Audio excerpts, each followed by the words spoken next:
Chapter 21, The Greatest Gift. Othniel remained silent, his eyes scanning the whole situation from the mace. No matter which way he saw it, they were beyond doomed. The supposed savior was taken out. Nelves was approaching akin to the Grim Reaper. Their mounts were murdered, and worst of all, the connection was down, so no one outside the forest had any clue about their predicament. To decide to group on me, I can't imagine what happened there. Sergio uttered in derision as he watched Arthur place Shia and Levi next to him. Then he fell on his knees, incapable of standing up for another second. "Get those fuckers off me!" Meanwhile, the spiders were still latched onto Arthur, leaving him to groan in agonizing pain. "Arthur, I got you." Levi reached out to the spiritual spiders in his vision and killed them off by bursting their abdomen with a single strike. The abdomen was their weakest point, making it simple for Levi to kill them without any struggle. After he was done, he left the heads attached to his brother's flesh, knowing that removing them was a death sentence. The fangs were just so deep, the moment he removed the heads, Arthur's wounds would gush out uncontrollably. Jamal came from behind, still firing basic arrows to further clear out the area. While he had tried his best, he had merely cleared out a 5-meter radius. The spiders took no time to recollect their strength and surrounded the group in a small circle, making anyone believe that their lives were already claimed. But not Levi. He could hear Shia mumbling something, and if his guess was correct, they must do everything in their power to buy her time. "Protect Shia," Levi ordered as he stood in battle stance, facing the northern side. When Sergio, Jamal, and their Nightcrawlers saw this, they couldn't help but smile bitterly. In their minds, Levi could be excused for acting like this since he was blind and could see only the spiders' spiritual auras. It was nowhere as terrifying and despairing as the sight of an army of flesh-eating, disgusting giant spiders gazing at you akin to a delicious meal on a moonless night. "Protect her!" But when even Bleeder voiced the same concern, everyone's gazes turned solemn, and they swiftly entered a battle stance, willing to fight to the last breath. If Levi could be excused for not knowing any better, then Bleeder's words reignited hope in their hearts. Hope that Shia didn't group them up for no reason. Scree! Sadly, the spiders had no chill. The moment their eyes adjusted to their heat auras, they let out the same screech and charged at the party with their fangs clicking non-stop. Jamal and Sergio pulled out dagger-shaped wooden totems from their backpack and nodded at each other. Just as the spiders were about to pounce at them, Jamal shouted out an incantation while smashing the tiny wooden dagger on the ground. "By the sun's eternal flame, purge the dark and unleash your claim. Shield your eyes." The instant the last word left his lips, the wooden dagger exploded and released a potent flash of purified sunlight, expanding for more than 10 meters and burning away all the spiders in the zone. The flash lasted for a mere second before dying out, but the damage it caused was astronomical. Only ash was left behind in the 10-meter radius, while the rest of the spiders cowered away akin to a teenager asked to do chores.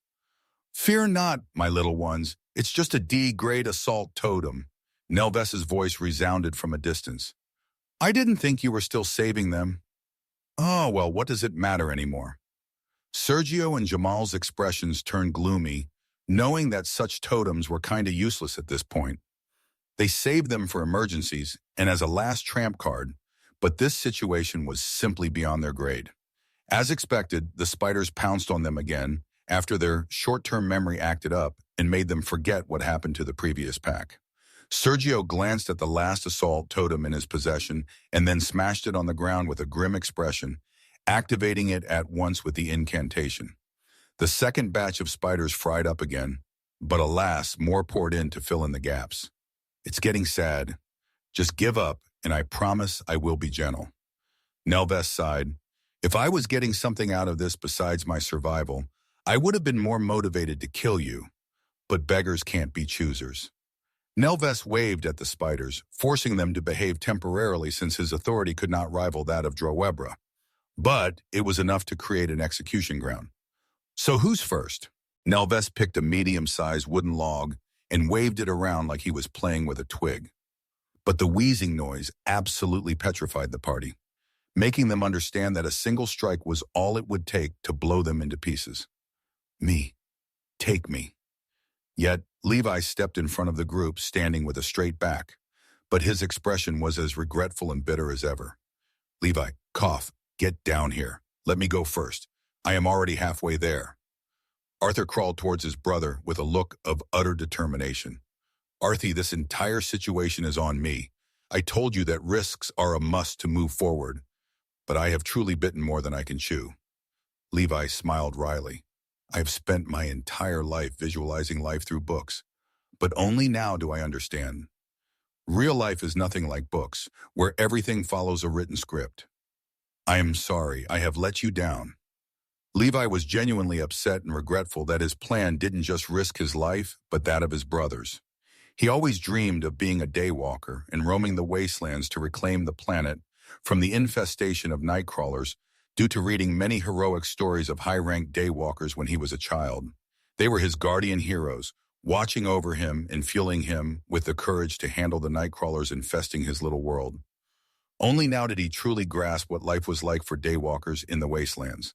There were no safety nets, only constant threats, with everything and everyone trying to consume their light.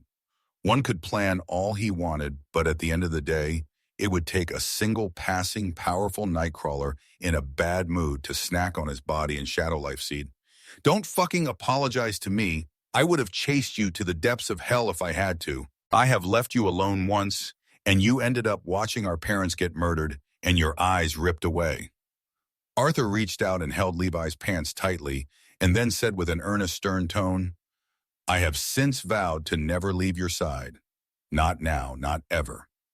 Clap, clap. Nelvest listened to the whole thing, and when Arthur finished, he slowly clapped his hands with a mocking look. Ah, now that's what I called true brotherhood, though I wish it never finds me. Nelvest sneered, in the shadow dimension, you are proclaimed a walking corpse the instant you leave your back open to another one. Make no mistake, the real world is no different, but that's what makes genuine and trusted relationships more special. Levi smiled faintly. To know that someone has your back in this cruel and merciless era is the greatest gift. Greatest gift? Nelvest snickered, disappearing and reappearing in an instant behind Levi. Then he pierced Levi's abdomen from the back, lifting him up and Arthur in the air with one hand like they weighed absolutely nothing. Huh, brother? Arthur gazed at the pierced, bloody log inside his brother's stomach and felt like his vision was getting cloudy. Before he could react, Nelvest smacked him back to the party like he was swatting a fly. Then he carried Levi in front of him, staring at his agonized, confused expression as Levi gripped the log with trembling hands. His head darted around, struggling to process what had just happened, until a creeping coldness spread from his stomach, dull and unnatural, making the moment feel even more surreal. The greatest gift is absolute strength. If you were strong, you wouldn't be dangling helplessly in my hands. If I was strong, I wouldn't be following that botch's orders. Strength, strength, strength, it's everything.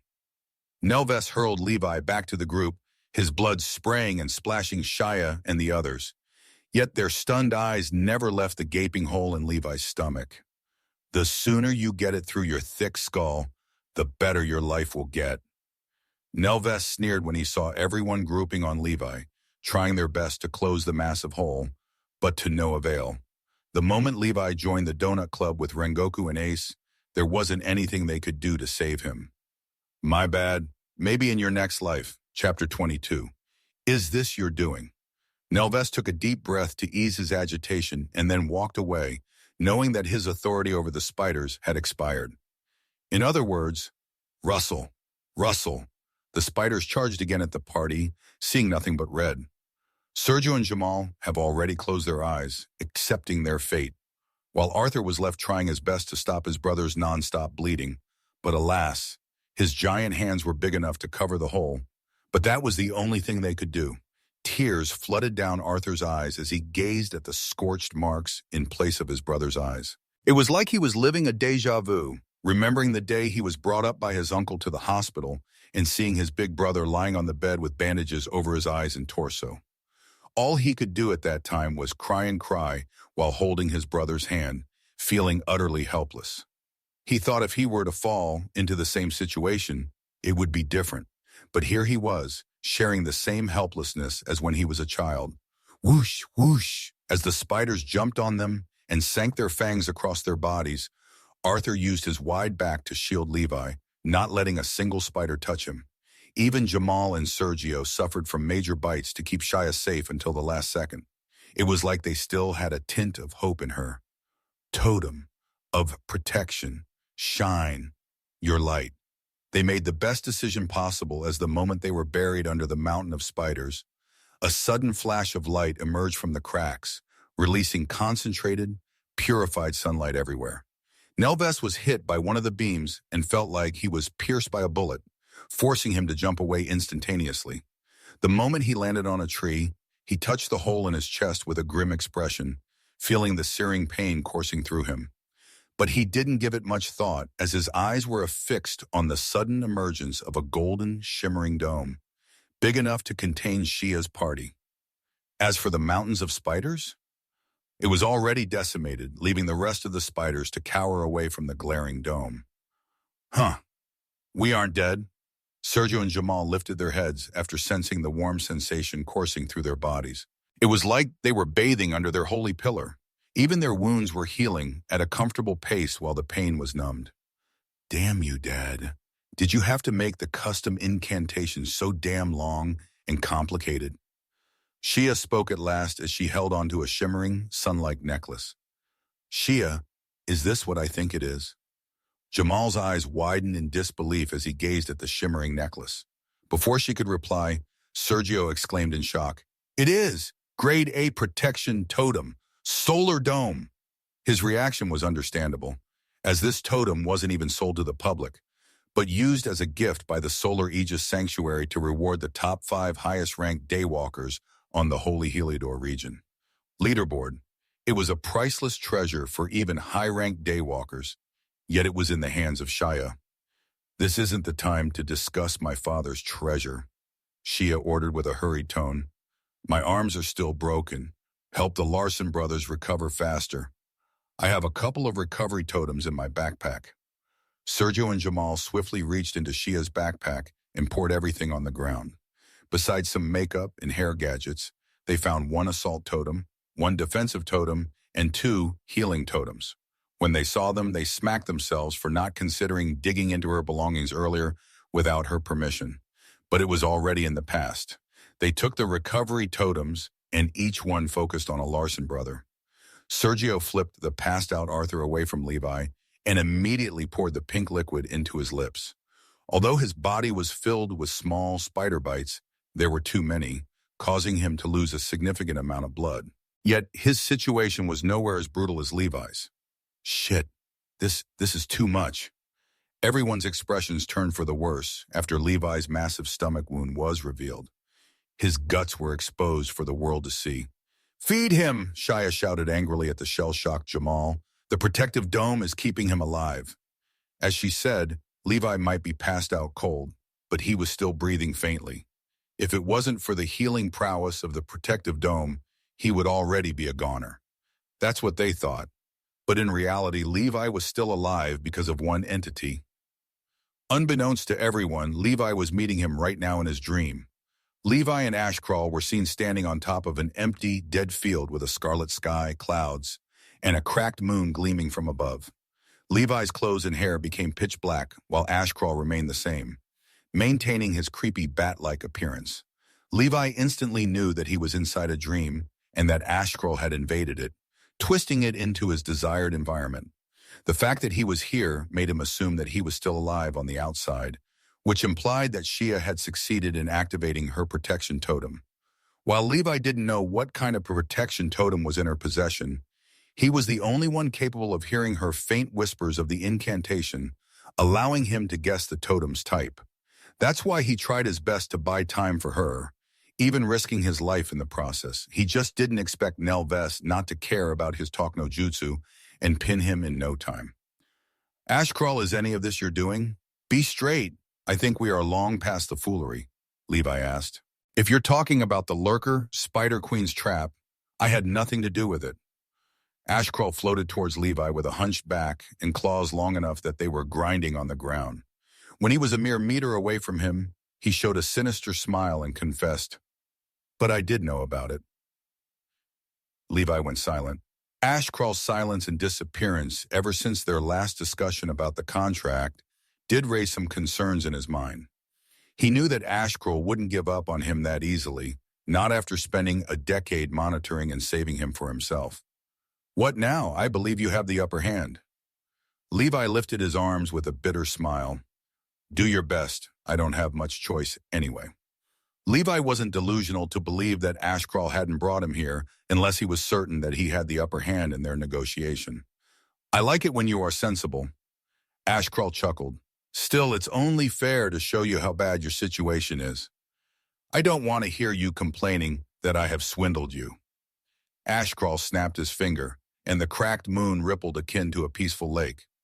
Then images of the outside world were reflected on it, stunning Levi. I can see how, Levi murmured, how he touched his scorched marks. Unfortunately, his eyes were still non-existent even in the dream world. Yet the scenes of Shia and the others trying their best to wake him up appeared as vivid as a voice in a silent room. I am sharing my vision with you. Enjoy it while it lasts, Ashcrawl replied. But when he saw the condition of his little brother, the joy of seeing the real world after a decade was extinguished. Yet this wasn't even the worst part. The scene switched to Nelves, hurling giant trees and massive boulders at the solar dome. He seemed absolutely livid as he cursed Shia and the others. Is this what I get for trying to be nice? Wasting my energy and time for a decided outcome? Crack, crack. Each time a tree or a boulder smashed the solar dome, it released a wave of purified sunlight, weakening it bit by bit. The solar dome is great against Nightcrawlers and their abilities, but it doesn't work as well against real-life objects. Levi's face went dark, realizing that if Nelves kept his bombardment, he would destroy the dome in less than half an hour. Half an hour should have been good enough to buy them some time until reinforcement arrived, but the network was down, and no one knew if their emergency flares were seen or not. Even if they were seen in time, it took an hour, give or take, from the outpost to the forest using mounts. In simpler terms, there was a high chance Nelves would get to them before reinforcement arrived. This time he wouldn't waste a single moment bashing their heads. You proved your point. I am willing to sign your desired contract. Levi requested with a look of unwearying acceptance. My only condition is to save my brother and the others. In his eyes, he wouldn't even bat an eye if the contract was pure rubbish. He was the one responsible for bringing his brother into this mess, a mess that was beyond their capabilities. He would rather lose his sight 10 times over before letting his brother die. Of course I will do that. I am not a monster. Ashcrawl's demonic smile said otherwise. Without further ado, he waved his hand, and a massive nocturnal contract was summoned in front of them. It was already written and prepared, even signed by Ashcrawl's name at the bottom. The only thing missing was Levi's signature. Before Levi read the terms, he felt a chill course down his spine at the notion that Ashcrawl had this contract drafted for over a decade, awaiting this very moment. But then he glanced above him and saw the horror his party was going through. He took a deep breath and looked back at Ashcrawl. There is an old saying that I have read in a book. Levi smiled. It says, if an oil company wants to buy your land, there's probably oil under it. What is that supposed to mean? Ashcrawl raised an eyebrow in intrigue. Levi replied calmly as he started reading the terms of the contract. Isn't it obvious? I don't know why you are seeking my body, but I know there is something there. I am just saddened I don't know what it is before selling it. Sign the contract and you will find out. Ashcrawl grinned. Chapter 23, Turn Your Life Upside Down. Levi would be lying if he said he wasn't curious about what Ashcrawl saw in him, but he didn't allow his curiosity to influence his judgment as he sped through the contract. After a few moments, Levi finished the first major term and was left staring at Ashcrawl in bafflement. He found out that he would be in charge of his body, possessing the majority of control. He thought before that Ashcrawl was manipulating him all this time to force him into signing a 50-50 contract. This contract ensured equal control over the body, as both the Nightcrawler and the human would be able to alter between leadership and fellowship. This contract rarely took place since both Nightcrawlers and humans cherished having complete control. They knew that if it was 50-50, it might lead to an uneventful death due to a lack of cooperation or worse, causing significant harm to innocent civilians. Thus, it was frowned upon for daywalkers to have this kind of contract as society wouldn't accept them fully. Levi thought that Ashcrawl was seeking this kind of contract, but here he was staring at 100% control in his favor. Why? He couldn't help but wonder about Ashcrawl's reasons. All you need to know is that it has to be you in the lead. Besides this cryptic message, Ashcrawl gave no further details. Realizing that he wouldn't get his answers, Levi moved on. While this term had restored some hope in Levi's mind that maybe his life wasn't completely screwed, when he continued reading, he found out at the end that everything wasn't sunshine and rainbow. No death binding and an indefinite term? Levi's expression turned grave. Doesn't this mean I am stuck with you until you decide to let me go? Even worse, if I died, your soul will remain unaffected? Levi wasn't a fan of those terms in the slightest. He understood that Nightcrawlers and humans could only work together efficiently if their life and death were bound together. This would ensure that both parties would give their best in every single endeavor since their life literally hung on the line. As for the other term, all Daywalkers' contracts had a fixed term. Usually, it lasted until the Shadow Life seed grew into a tree, bore fruition, and created a new Shadow Life seed, restarting the circle until a new tree was born. When the two trees reached their growth limit, that was when the contract ended and both parties separated from the other, taking a tree for each. Of course, this separation would weaken them a bit, but it would reward them with autonomy at a level of prowess unimaginable. It was a win-win situation for both parties. While reaching this stage was extremely rare as it implied evolving the Nightcrawler to Tier 7, which wasn't a simple journey in the slightest, it gave the humans and Nightcrawlers a goal that assured their eventual autonomy. But indefinite term? Levi realized that he might be trapped with Ashcrawl forever. Don't flatter yourself, boy. Ashcrawl sneered. The contract is indefinite for the opposite reason.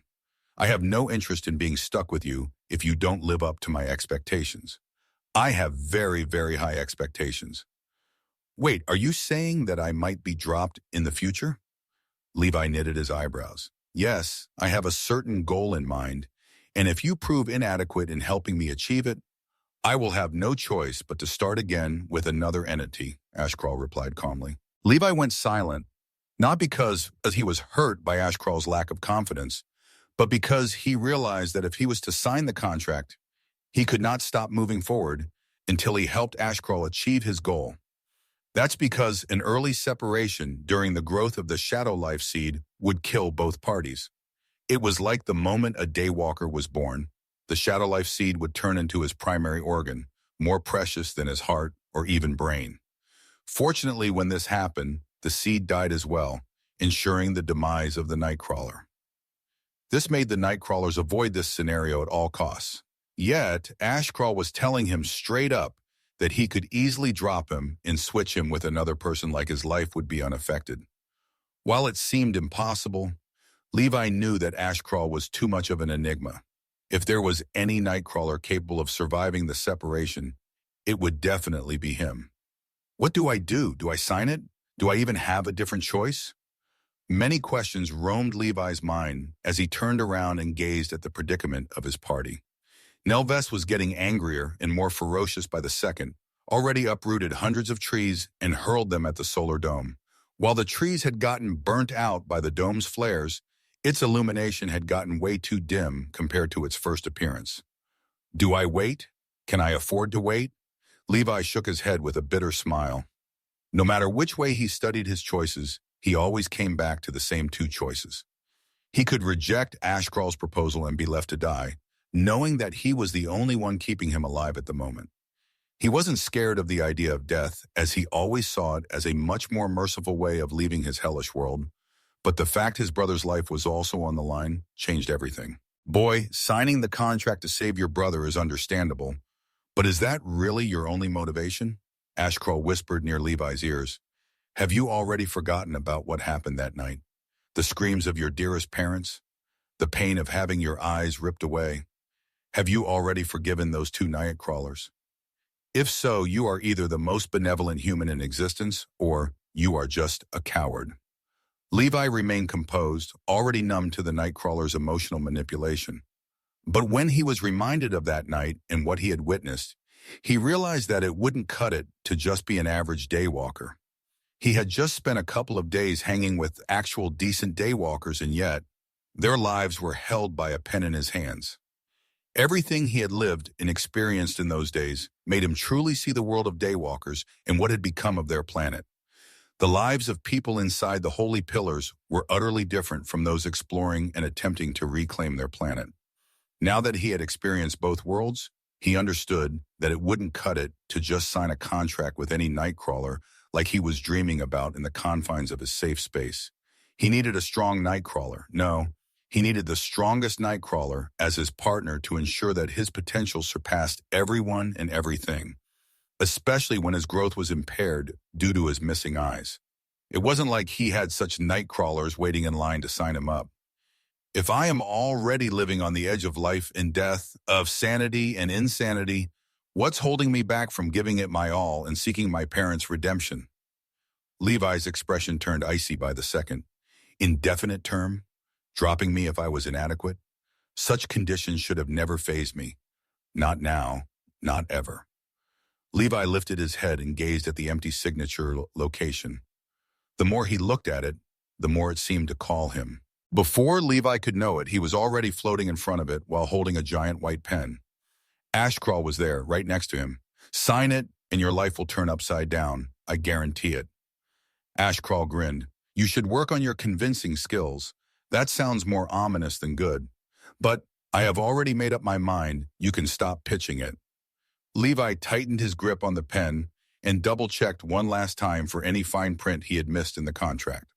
When he found that only those two terms were considered negative to him, he steeled his expression and started writing his full name, each letter widening Ashcrawl's devilish grin. Just as Levi reached the last letter, he stopped and turned to face Ashcrawl. Then he asked suddenly, Am I your first contracted human? Ashcrawl paused for a moment, not expecting such a curveball. You aren't even in the top 10 list. But he still answered him truthfully, even though he knew his answer might change Levi's mind. In his eyes, if his answer changed Levi's mind, he would lose interest in him.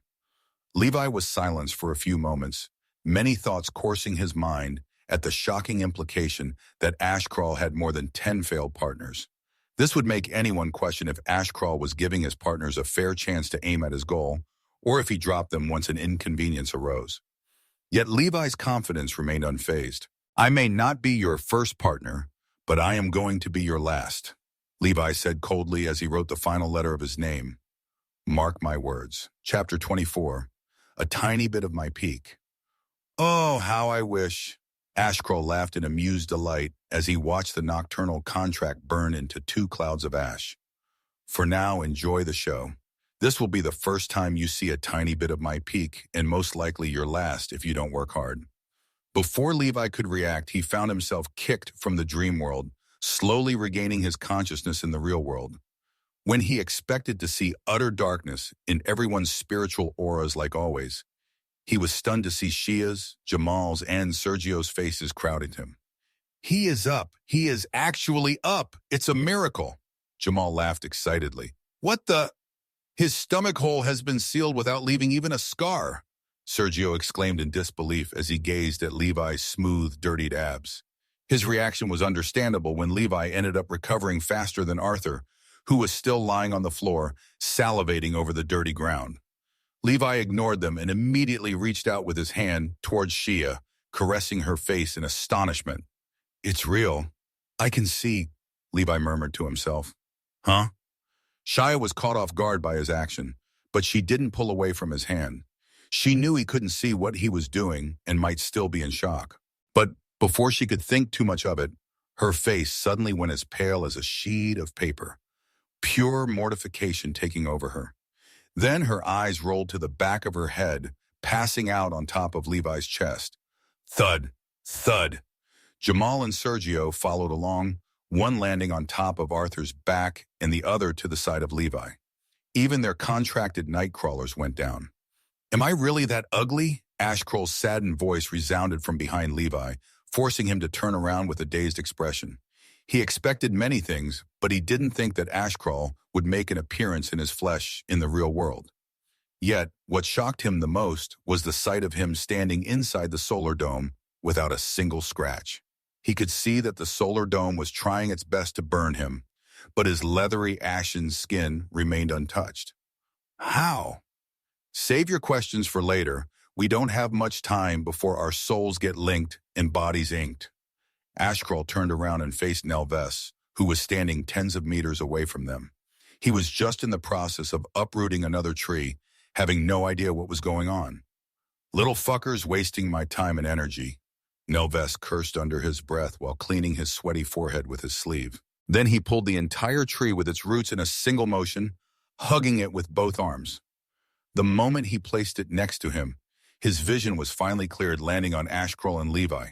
"Here's enough." Nelves went quiet, blinking twice to double-check if his eyes weren't deceiving him. Just a few moments ago, he was staring at Shea, Jamal, and Sergio, trying to revive their friend. In an instant, they were the ones on the ground while Levi was standing next to one of the meanest-looking Nightcrawlers he had ever seen. He ought to feel baffled. "Who are you, and how dare you interfere in Queen Drawebra's feast?" Nelves entered a defensive stance instantly, even bringing out the name of his master. He wasn't able to sense Ashcrawl's aura in the slightest, which creeped the hell out of him. "Drawebra? Oh, so that was her name," Ashcrawl murmured to himself. Then he pointed his long-clawed finger at Nelves and ordered expressionlessly, "You have touched what's mine. Kill yourselves as an apology." Before Levi could react to such a ludicrous command, his mouth widened to the limit in stupefaction at the sight of the spider's army running into each other's fangs or smashing their abdomen against the trees, doing whatever it took to kill themselves. While this could be excused for Ashcrawl's authority being on the higher tiers, nothing could explain what Nelves was doing. Levi watched him hold his head with both hands and without an ounce of hesitation or complaint, snapped it off. "Huh?" Even Nelves failed to understand what had just happened. His eyes reflected utter confusion and daze as he fell sideways, his hands still affixed to his shattered neck. The giant uprooted oak tree fell upon him after losing its support, seemingly avenging itself and its perished sisters. Silence engulfed the forest at last, as no spider was left alive, both near and far. It was like Ashcrawl's order resounded across the entire forest, even though he spoke in a normal octave. Stun-locked, Levi stared at Ashcrawl with lips moving, but no words coming out, only hushed-out breaths. But soon his perfect vision started fading, breaking him out of his daze. "No, no, no, just a little more." Levi ignored everything and lay next to his brother, turning his head to face him. As his vision was going dark, Levi stared at his brother's face with a faint smile. "You sure have grown into a good man," he murmured gently, "though the ponytail has to go." Before Levi knew it, he found himself back in pitch-black darkness. He had dreamed of having his vision restored every single day of his life, and now that it happened, he didn't even appreciate it fully before it was robbed from him. He didn't even look at himself in the mirror. Yet Levi neither complained nor whined about it. He painted the same serene smile on his face to mask the pain within and turned to look at Ashcrawl, wanting to ask him how he did it. But the moment his spiritual vision landed on him, Levi's heartbeat started accelerating rapidly, akin to a child seeing the boogeyman. Horror, confusion, shock, disbelief. A soup of emotions ran rampant across his entire system at the sight of a crimson, potent spiritual aura covering his whole field of vision. It was like his space of darkness transformed into a scarlet world. Levi was almost always composed and rarely stuttered in his speech. But as he gazed at this frightening scarlet aura emitting from Ashcrawl, words failed to find him. With great difficulty, he mustered a single question. Just, what are you?" He didn't even use the proper interrogative pronoun. Or did he? As this abomination before him couldn't be defined with just who. Ashcrawl turned around to face Levi, his magnificent spiritual aura dying out rapidly, akin to a flame being extinguished. When his entire aura disappeared and was replaced with a fabled twinkle, a spiritual aura known to belong to Tier 1 Nightcrawlers, Ashcrawl grinned and answered with, "I am your partner." Chapter 25. F. K. Yogu. The moment Levi heard his response, he felt a sudden electrifying chill course through his entire body, paralyzing him completely. He fell on his back and lay there, feeling like his body no longer belonged to him. It's happening. It's finally happening. Levi had read too many books and dreamed of this moment for so long to not know what was happening. The awakening of a daywalker.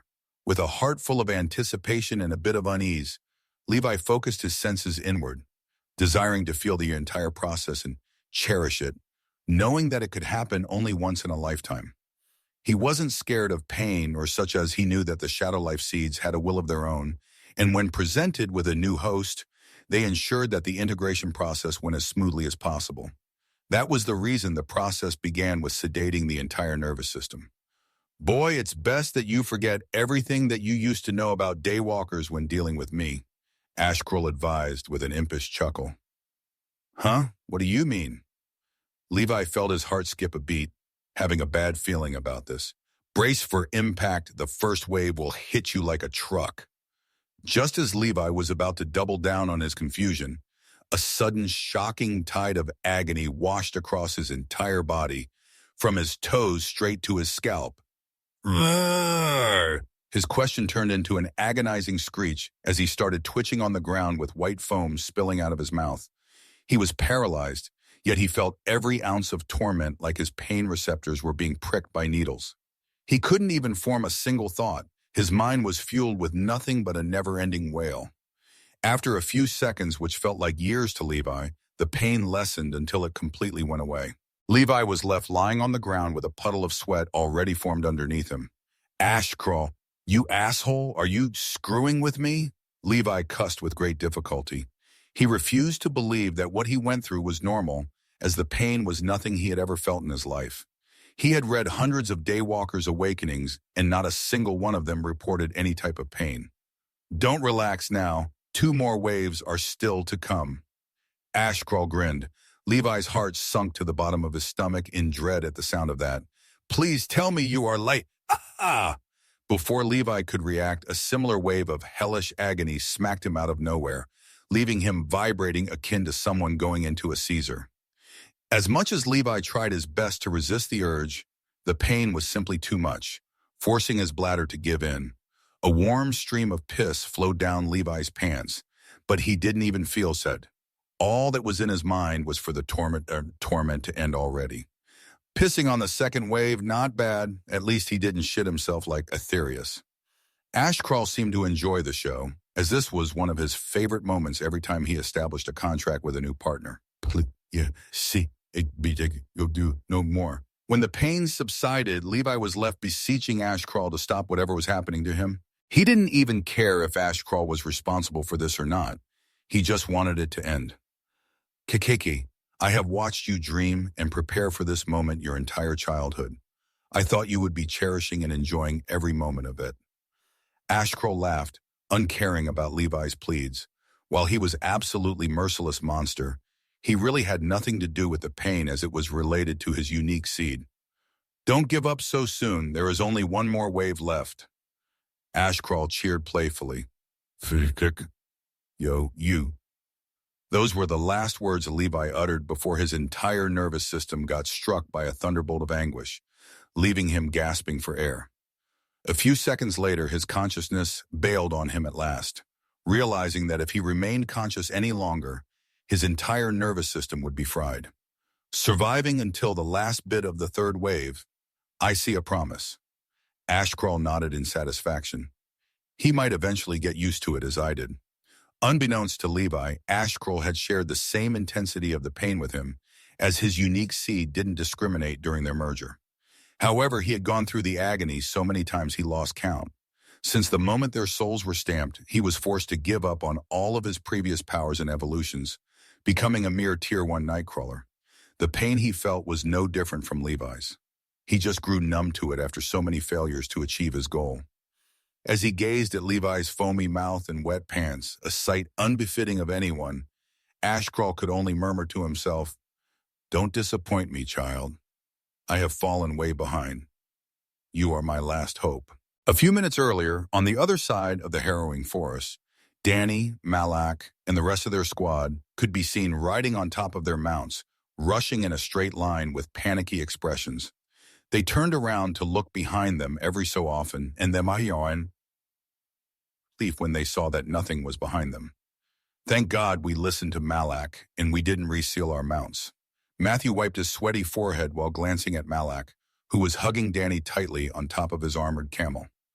Unlike the rest of the squads, they remained on their mounts, following the advice of Malak to head further into the forest to ensure a peaceful search for the dimensional natural treasures.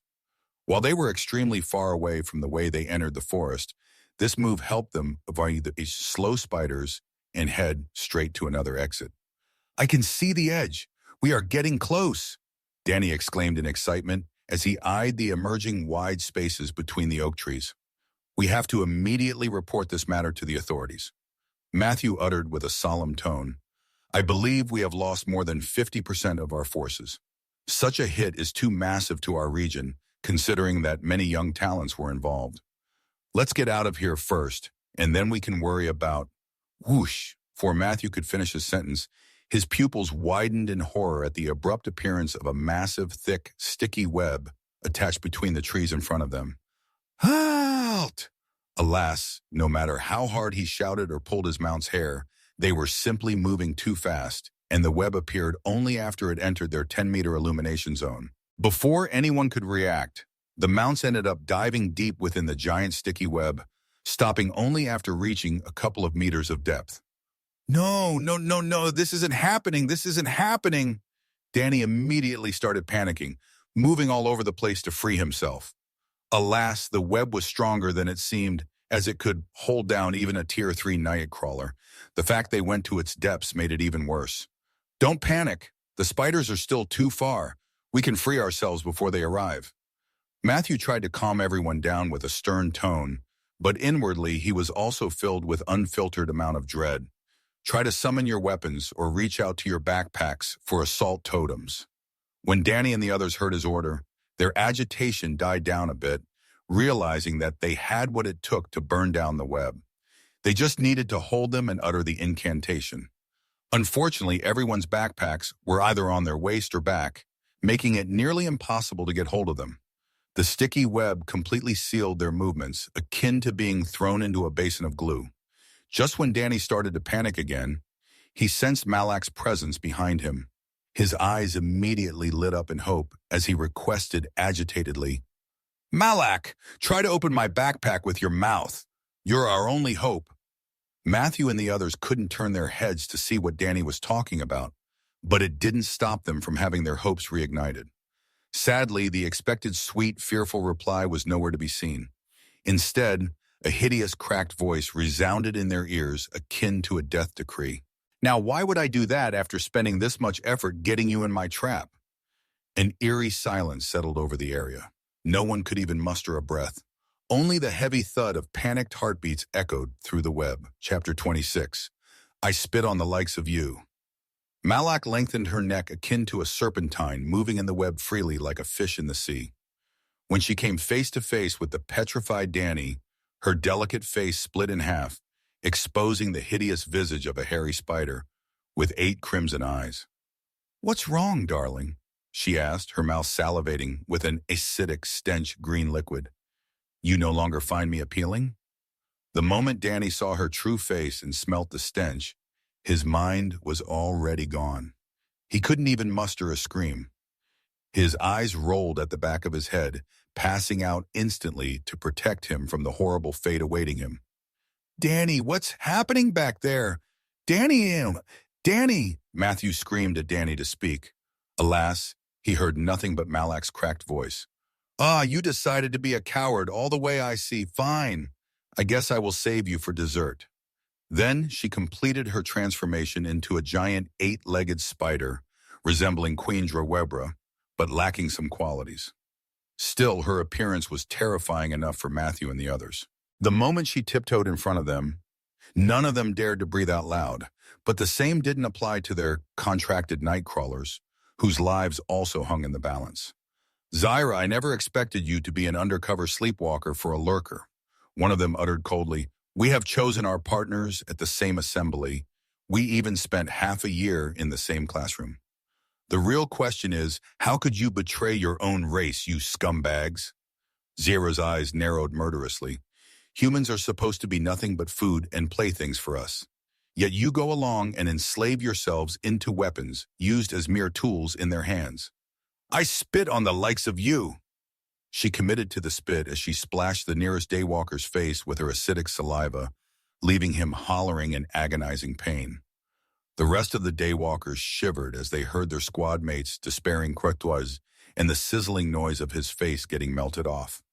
In a few moments at best, his whimpers died out, making the nearest daywalkers to him glance at his tragic ending. When they saw his exposed skull and brain, juices dripping down his chin, their hearts were frozen solid in despair. You think we didn't want to become sleepwalkers too?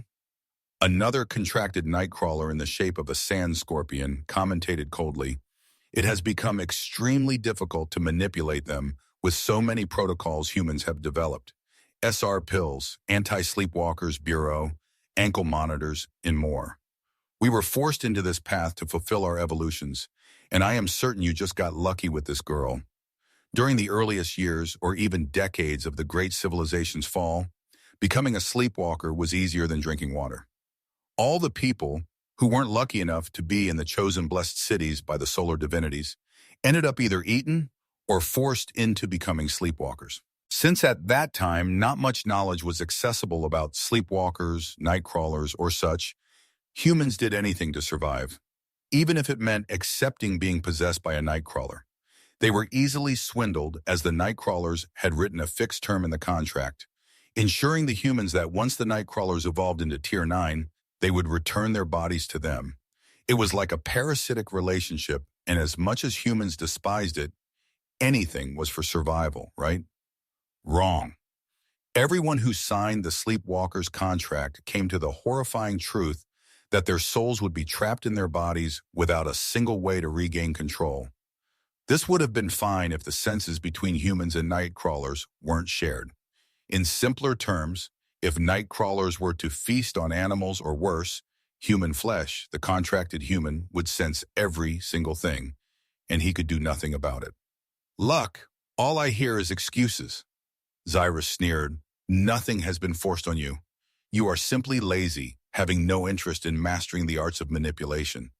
You think I have found this beauty lying around and prepared to sign her life away? Zira went on to brag about how she tracked Malak for over 2 years, since the moment her father committed suicide for not being able to handle lack of sleep, constant nightcrawler's dreams invasion, stress to provide, the death of his wife, and more unimaginable traumas. And how she made sure to visit her every time she slept, installing thoughts of vengeance in her dreams without showing herself. After 2 years of wearing her off and completely twisting her personality to hate the government, the flawed system that drove her father to despair, she finally made her move and suggested the Sleepwalkers contract. At that moment, Malak's mind was already gone, and all she wanted was to relieve herself from everything while going out with a bang. I had her so wrapped to my finger that she didn't mind participating in the assembly, so I could choose her and commence a fake Daywalker contract. All I had to do in return was kill as many Daywalkers as possible, which was already my goal. Zira smirked cockily. Luck? I don't believe in such bullshit. You either have it in you or you don't. The Daywalkers and their contracted nightcrawlers were silenced, realizing that they were under the presence of a cruel mastermind. While she seemed to have cocky tendencies, they understood that she earned the right to be one. Bypassing all the protocols humans had put in place to prevent the rise of sleepwalkers was no easy feat, especially with contracts being thoroughly checked by the authorities during the assembly and before issuing any Daywalker their official ID. Feel honored. You will be the food that will enrich my intelligence even more. Before this snarky, prideful remark could take root in the Daywalkers' minds, a sudden whisper assaulted Zira's ears. Kill yourselves as an apology. The moment Ashkrul's cold, authoritative voice was processed in her mind, Zira went blank for a second, and before she realized it, she found herself penetrating her abdomen with her 8 sharp legs. Psst. Abdomen's fluid flew everywhere, tainting the web and showering the Daywalkers in the most revolting stench in existence. Yet no one paid any heed to the smell or their covered bodies in yellow juices. They just kept staring at Zyrigi's twitching legs.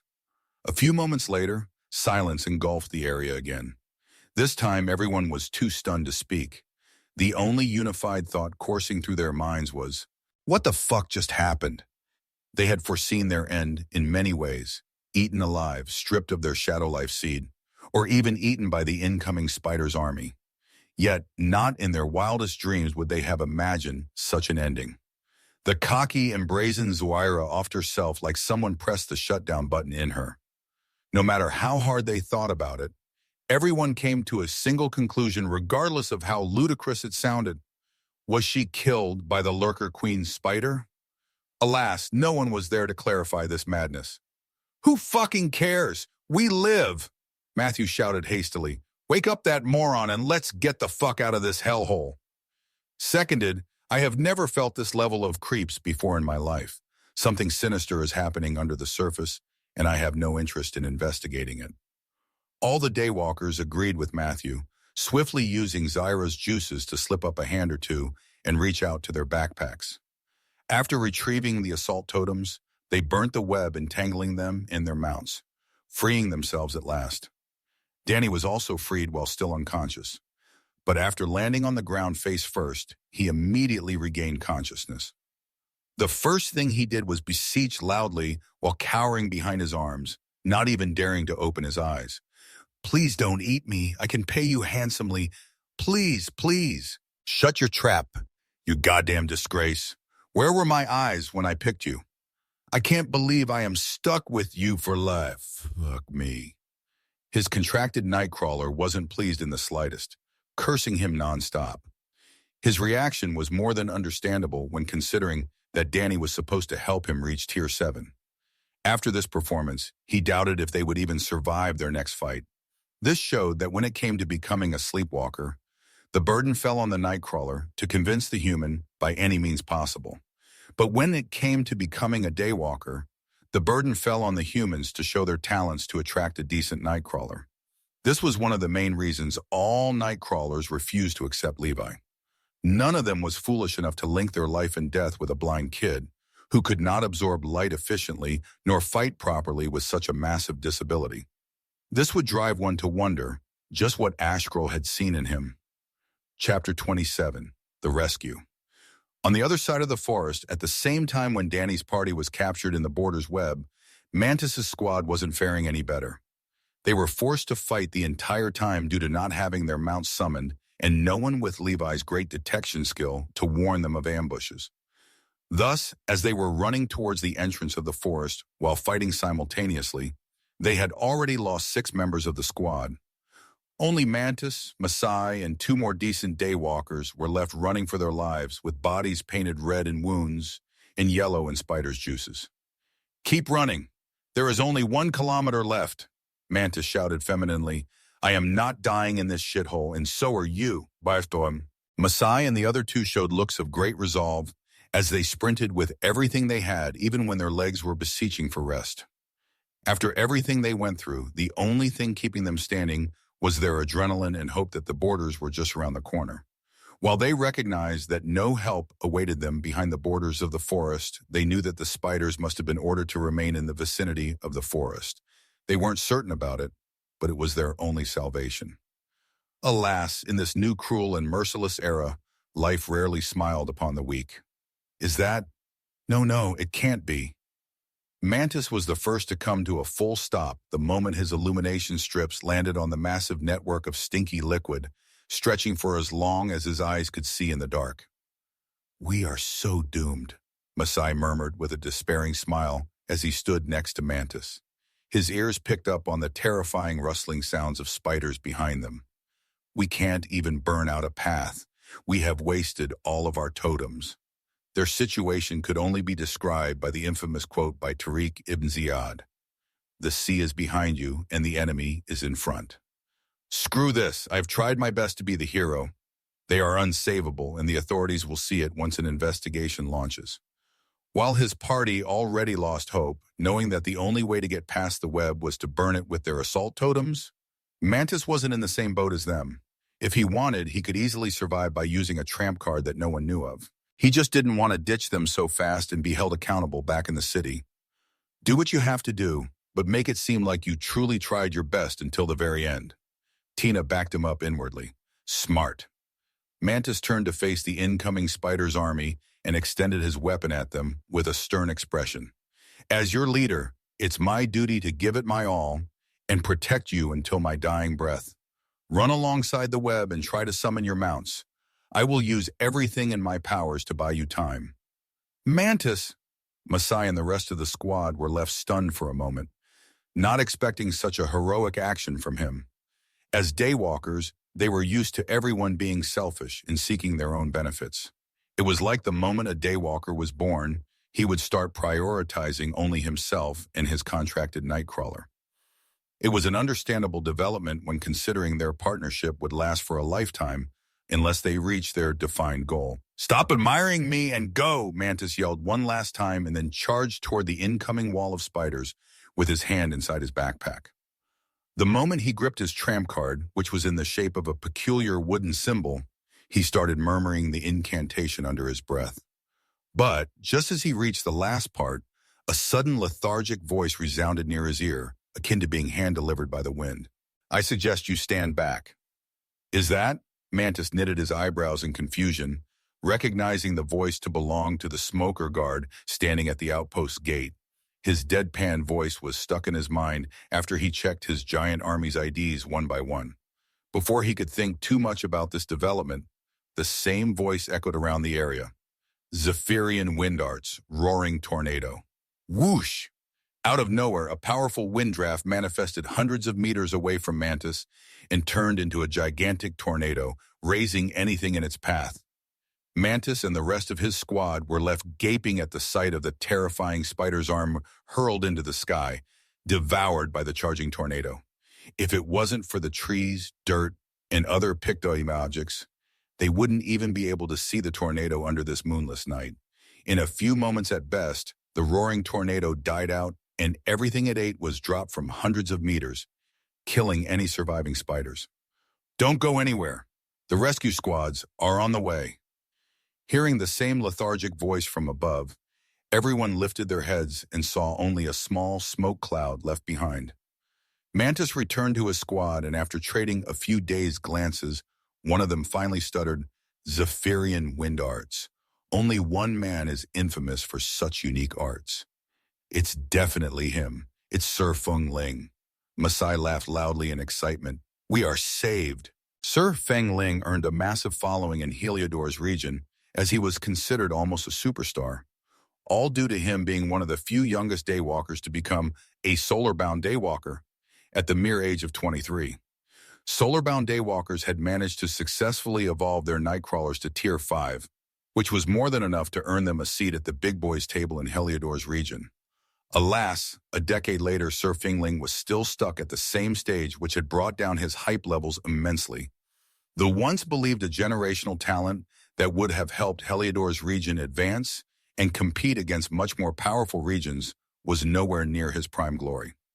No one knew what happened exactly for such a dramatic fall of grace to occur, but he was still well respected among the commoners and daywalkers alike. I can't believe it. Sir Feng Ling was working as an undercover outpost guard? Mantis murmured. Did he know about this trap beforehand? Who cares? Now he is here. Nothing will touch us, not even the Lurker Queen. So how about we go farm the spider's crystallized seeds? Masai grinned as he looked at the depth of the forest. Upon hearing this, everyone's eyes lit up, and their tiredness disappeared immediately. Even their wounds didn't hurt anymore. Let's go quickly before the rescuers arrive and collect them. Mantis turned around and was the first to sprint towards the tornado's destructive aftermath. Mantis, for what you did back there, I will give you 50% of all crystallized seeds I collect. Me too, I seriously owe you my life. I will rally everything to our agency and recommend you for this year's promotion to a senior captain's position. Haha, you have my vote too and my friends' votes. You guys, I just did what any captain will do. As they kept admiring and glazing Mantis, all he could do was laugh it off and act humble. If they knew that he was planning on ditching them from the very beginning, their reaction would have been totally different. They weren't lying when they said that good karma finds good people. Mantis grinned cheerily, enjoying their attention and blessings. Chapter 28, A Playful Gag. All Tina could do was roll her eyes at his shamelessness, realizing day by day that some humans were just as bad as Nightcrawlers, if not worse. The fact that Mantis, Masai, and the others' first idea after surviving this ordeal wasn't to check on the rest of the Daywalkers, but to satisfy their greed was enough proof of their innate depravity. Even if they do have no energy to fight or move, they could have at least shown some worry for the others. But no. Their faces displayed nothing but utter glee as they kept farming the hundreds of spiders' crystallized seeds. What's worse, every time Fengling found some survivors and saved them, they acted in the same manner. Fengling saw their actions and seemed unbothered, already used to much worse displays of corruption from both humans and Nightcrawlers. He had already accepted one solid fact. Once a human hung around with a Nightcrawler for too long, even if he was one of the kindest and purest beings in the world, he was bound to be twisted sooner or later. As they say, one's character was seen by the surrounding entourage. What would one expect from Daywalkers to become when their souls get linked with ruthless and evil beings at a young age? An age when they were most impressionable. For now, Fengling focused on finding as many survivors as possible, and specifically, Levi. He knew that Levi had gone a day earlier with Shia, which drove him to head into the center of the forest. When he arrived at the ruined Shadow Castle nest, his piercing dark eye spotted a tiny gleam on top of the umbrella's shaft. He swiftly appeared on top of the shaft and reached out with his hand, picking up the silver jamming device. As expected, the signal was being jammed. He thought as he scanned it for a moment and then placed it in his pocket. "You won't deactivate it?" Mao inquired from on top of his shoulder. "No, it's too bothersome," Fengling replied expressionlessly. "Figured so." Mao chuckled, anticipating his answer. She knew that her partner hated nothing more than his peace being disturbed by meaningless chatter or bureaucracy. If he were to turn off the device, his neurons would be assaulted by hundreds of messages, if not more, after calling a purple emergency. He preferred dealing with this matter on his own terms instead of listening to their meaningless orders. If he was one for respecting orders, he wouldn't have been sent to this outpost as a disciplinary punishment. "Mao, do you hear that?" Suddenly, Fengling's ears picked up on a peculiar faint noise in the distance. As a wind specialist, he was able to command the wind to highlight any strange noises in a massive radius. He used this innate ability to locate the alive Daywalkers as their battles were making too much noise relative to the silence in the forest. "Yes, it resembles the noise of trees falling down," Mao replied, her ears twitching. With no more questions asked, Fengling chased after the faint noise until everything suddenly went silent. Even the creepy rustling noise of spiders disappeared, puzzling Fengling and his partner. "Something weird going on." Fengling narrowed his eyes and continued on the path of the last noise he heard. A couple of minutes later, he came to a sudden halt, his eyes landing on a shimmering dome of light amidst a horde of spider corpses. "Grade A solar dome, must be belonging to Morningstar's daughter," Mao remarked. Fengling nodded as he looked deeper, finding the fallen Shia's party within it. Soon he appeared next to the barrier and scanned everyone's vitals with a single glance. When he confirmed that all of them had steady heartbeats and no life-threatening injuries, he let out a sigh of relief. He couldn't care less about Shia and the other Daywalkers, as he firmly believed that Daywalkers had a responsibility to protect themselves at all times. But Levi and Arthur were still helpless civilians. Plus, he kind of had a sensitive side for kids who lost their parents at an early age. "Poor cuties. They must have passed out from exhaustion," Mao commentated. Fengling agreed and left them be, knowing that it was best to remain within the solar dome since it was healing their wounds and helping them recover faster.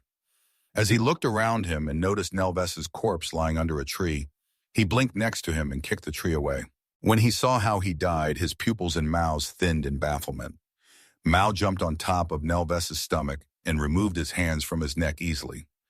Seeing the tight marks and shattered neck bone made her exclaim, "He must be a Tier 3 Nightcrawler, yet he really killed himself," and his expression screams of not knowing why. "Is it the Queen's spider?" Fengling asked, knowing that it was too far-fetched. Impossible. Queen spiders will never kill their own children unless their survival is threatened, and they were ordered to. Mao tapped on Nelves's chest. As for him, only a powerful mind control ability, or Tier 7 and above Nightcrawlers authority, is high enough to make him kill himself. Are you suggesting? I am not suggesting anything. The clues are. Mao replied with a stern tone as she returned on top of his shoulder. We should move with caution. A monster might be hidden in the forest. I doubt he is still around if there is truly one. Fengling shook his head, understanding that if a Tier 7 Nightcrawler were still in the forest, they wouldn't be chatting. The fact that only spiders and Nightcrawlers had self-inflicted wounds implies that the target might be the lurker Spider Queen, Fengling said. You mean she is already dead? Mao asked. We are about to find out. Fengling relied on the same innate ability to find out the path leading to the nest, understanding that this many spiders popping out in the middle of the forest entailed one thing, a massive underground network. Within moments, he caught a faint breeze leading into the underground. Following it from the surface, Fengling soon found himself several kilometers away from the forest. It's here. Fengling tapped his feet on the hardened ground while looking around him, seeing nothing but a desolate wasteland and no entrance to the underground. Are you going to dig a path? Yes. I am down to stretch my limbs, Mao said as she stretched above his shoulder, purring cutely. Then she transformed into the black saber, landing on Fengling's hand. Fengling closed his eyes and released a cold exhale as he tightened his grasp on the saber. While his eyes were closed, the sight before him was of many windy auras connected tens of meters under his feet, creating a massive, chaotic underground space. Any disturbance to the wind appeared as a dark area, allowing him to see what was going on underneath, even if it wasn't perfect. When the entire underground cave was painted in his mind, he couldn't help but knit his eyebrows in confusion. What? Check for yourself. Mao tapped into his wind vision and found out that the anticipated scene of hundreds of spiders moving around was nowhere to be found. It was deathly silent with no movement whatsoever. Don't tell me. Fengling's response came as an action. He pointed the tip of the saber on the ground and then murmured, Zephyrian wind arts, piercing tornado. Whoosh! The still wind gathered tightly around his saber, swirling at the tip with precise control until it began to emit a faint glow. The excess wind funneled toward the hilt, forming a small but fierce tornado. Fengling leapt into the air and positioned himself like a spear, letting the wind surge around his body as he spun rapidly. In a flash, the saber drilled into the ground, cutting through everything in its path until he burst out on the other side. Without hesitation, he unleashed the full force of the swirling tornado he'd built up. The wind exploded into a thunderous shockwave, pushing away everything and anything around him. Only then did Fengling's eyes scan around with great vigilance, anticipating an attack from the Spider Queen. However, when his eyes saw the scene before him, they couldn't help but widen in shock. What the? Even Mao's slits enlarged from the saber in disbelief. Their reaction was understandable before the ludicrousness they were witnessing. The terrifying lurker Spider Queen that would make anyone piss their pants in fright from a single glance was sliced up in pieces and hung from her own web. The head, the torso, the abdomen, the limbs. Everything was hung up by a singular string of web in various positions, and each cut was clean like it was made by an artistic surgeon. As for its children, they were nowhere to be found. Only small stains of blood and were seen marked on the walls and the ground around their mother. How terrifying, a Tier 5 lurker getting dealt with like this. Mao muttered. There were no signs of a fight, just a pure one-handed slaughter. Slaughter? Fengling shook his head as he flew to the bottom of the cave, standing in front of this horrifying artistic work. The moment he faced it with Mao from the bottom, his eyes reflected a new scene. The hung-up limbs and other body parts lined up perfectly, creating an image of a flipped middle finger with the queen's head as the tip of the middle finger. As Fengling and Mao gazed at the horror painted on the queen spider's 8 eyes, they could only imagine what kind of beast she faced. This is nothing but a playful coy to him, Fengling uttered, his voice calm, but carried a faint hint of dread. Even he realized that maybe it was for the best to never meet this monster. Chapter 29, Levi's Ink Tattoo. The next morning. In a luxurious clean suit with glass windows peeking over Tamara's settlement, Levi was lying on a comfortable hospital bed. He was fully covered, only his head was being bathed under the warm rays of sunlight. Meanwhile, Arthur was sleeping on a nearby couch, looking as uncomfortable as one could be. One leg was on the ground, another touching the wall, and half of his chest was spilling over the couch. Yet he was still snoring soundly. "Wake up, it's morning. We are wasting precious sunlight." "Levi, wake your ass up. You have been sleeping for 14 hours straight." Levi! While Ashkrol was shouting at the top of his lungs in Levi's mind, he was living in another stratosphere with the biggest adorable smile on his face. At first sight, everyone could guess that he was having a very nice dream. Those kinds of dreams that no one would want to wake up from.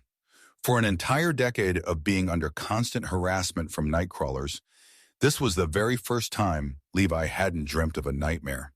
All due to Ashkrol protecting his dream from the invasion of any Nightcrawler. Levi had forgotten about everything in the real world and lived in a dream where he was playing tag. In the backyard with his little brother and father, while his mother was cooking them a warm meal in the kitchen. The sky was blue, the sun was gentle, and life seemed quite simple. Just any other common family, nothing special, nothing great, just a day-to-day life of an average family. Yet this was Levi's eternal dream life. A life he would give everything to have again. He wouldn't mind, even if he was still blind. In his heart, the darkness would feel less sufferable if he had the company and love of his parents. Whatever, a difficult journey awaits him, might as well let him start it with what was stolen from him. As Ashkrol gazed at Levi's peacefulness and saw what kind of dream he had, he didn't let his assholeness get the best of him for the first time. He could easily ruin his dream and wake him up, but he ended up closing his eye and leaving him be. Fortunately, Levi's biological clock acted up the moment the clock hit 8 a.m. The dream collapsed against his will, and his conscience was returning to gaze at the infinite darkness. He was up, but no one could ever tell when he had scorch marks for eyes. Levi slowly sat up on the bed, sensing that it was different than the one in his home. His senses were alerted, and he started reaching out with his hands, touching everything in sight. When he touched the plastic tube attached to his wrist and the metallic short railing at the sides of the bed, he knew that he was in a hospital. Soon, memories flooded his mind of everything that happened in the harrowing forest, leaving him overwhelmed for a few moments. Then he touched his face and murmured, "Am I really a daywalker?" If you are still doubtful, reach out with your mind to your abdomen and try to feel your seed, Ashkrol said with a faint smirk, while floating in his line of spiritual sight. Yet Levi didn't even hear what he said. He kept looking at him in a daze for a couple of seconds, sizing him up and down. Then he broke the silence with a faint crackle that kept growing in volume until he was laughing his ass off while pointing at Ashkrol. His reaction was understandable when Ashkrol's creepy and terrifying appearance was nowhere to be seen. He was turned into a single floating eye with two small wings on its back and tiny cute feet on the bottom. His gray leathery skin was changed to black fur, and his singular horrific slit transformed into three differently colored slits crossing on the center. One was golden, one was black, and the last one was red. He was as cute as Nightcrawler could be. "Little fucker, I knew I should have ruined your dream." Ashkrol's single eyelid twitched in irritation, but it only made him look cuter. "Ha ha ha ha ha ha ha! I can't.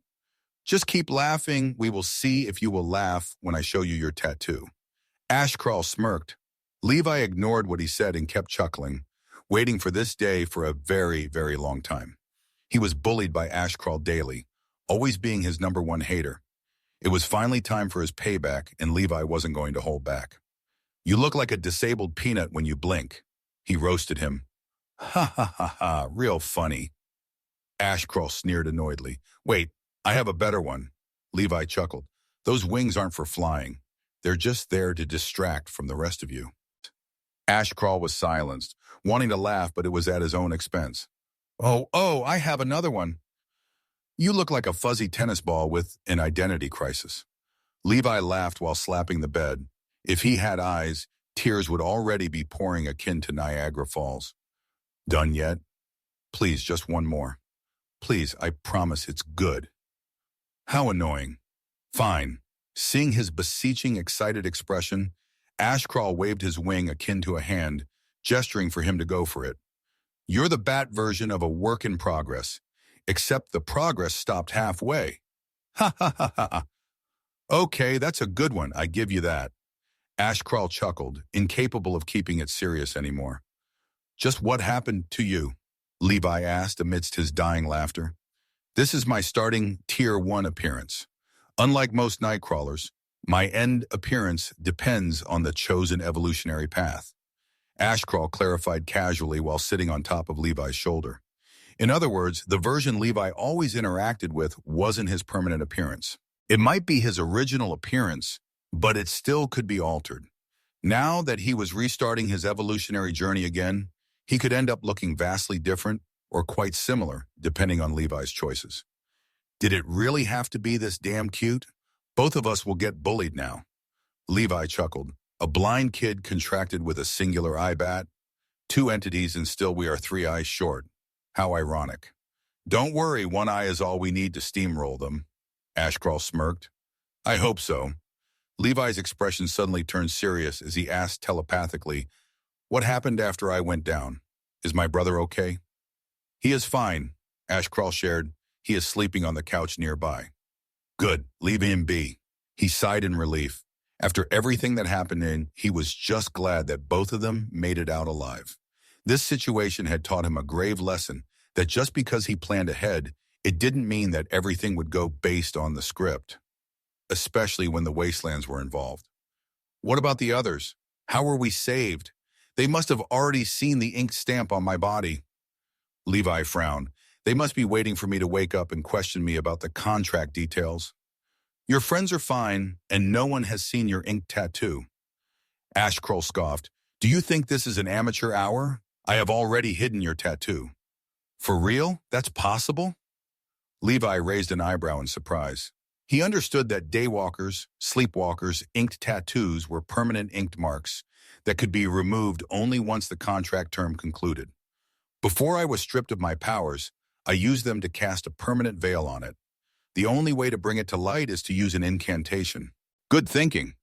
Levi nodded in appreciation. I am sure the authorities are preparing to investigate and interrogate every single one of us. The death toll of daywalkers is just too much. As Levi mentioned, all of the daywalkers saved in the harrowing forest were placed in this hospital, awaiting the dust to settle before starting the investigation. When it came to such incidents, it was almost guaranteed that a sleepwalker or a fallen daywalker to be involved.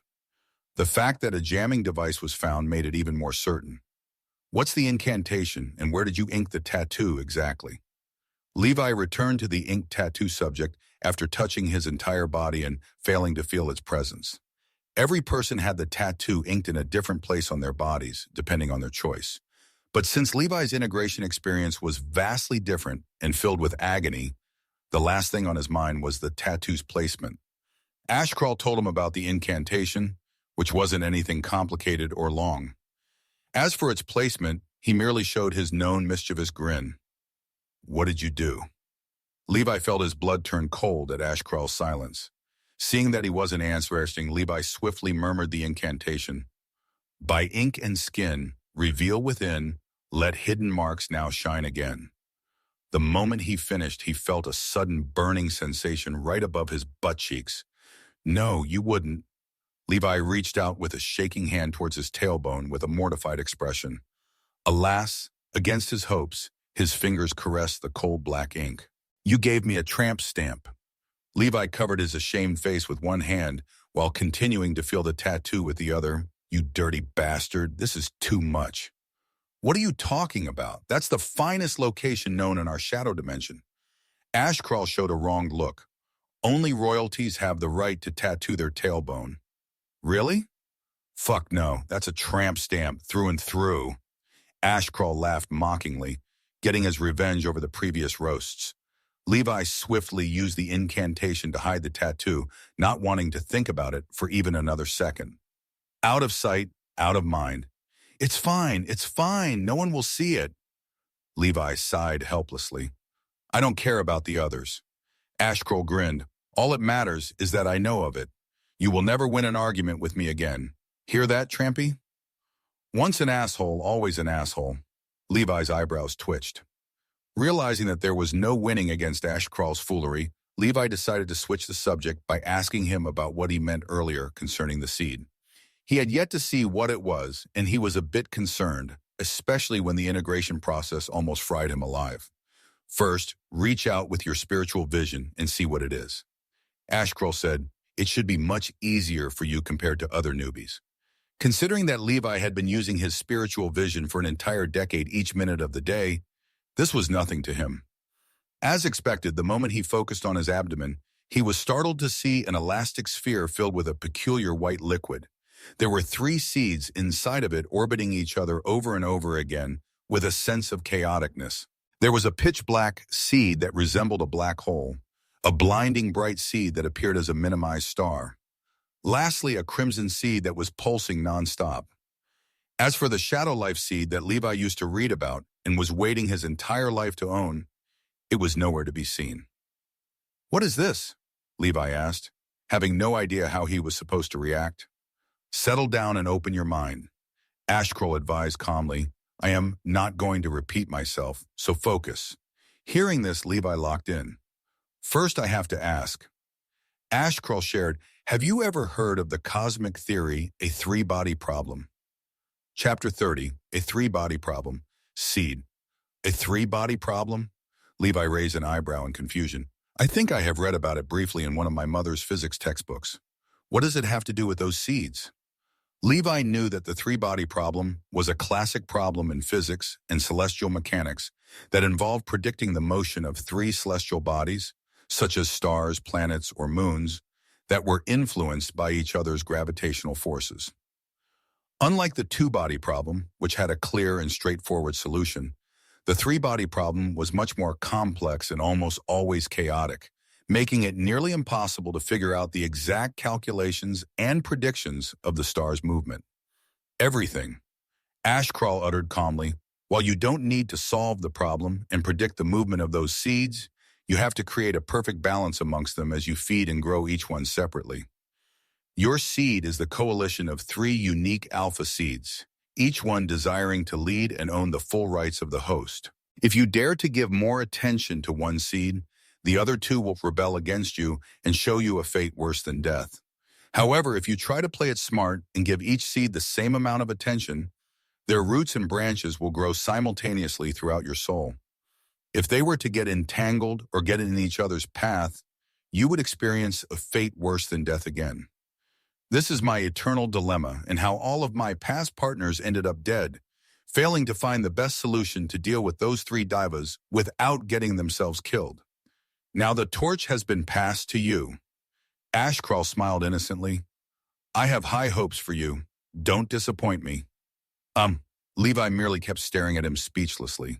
He had listened to everything and at the same time, he didn't understand anything.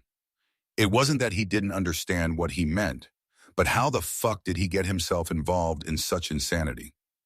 3 seeds? A 3-body problem? Perfect balance? Entangled roots and branches?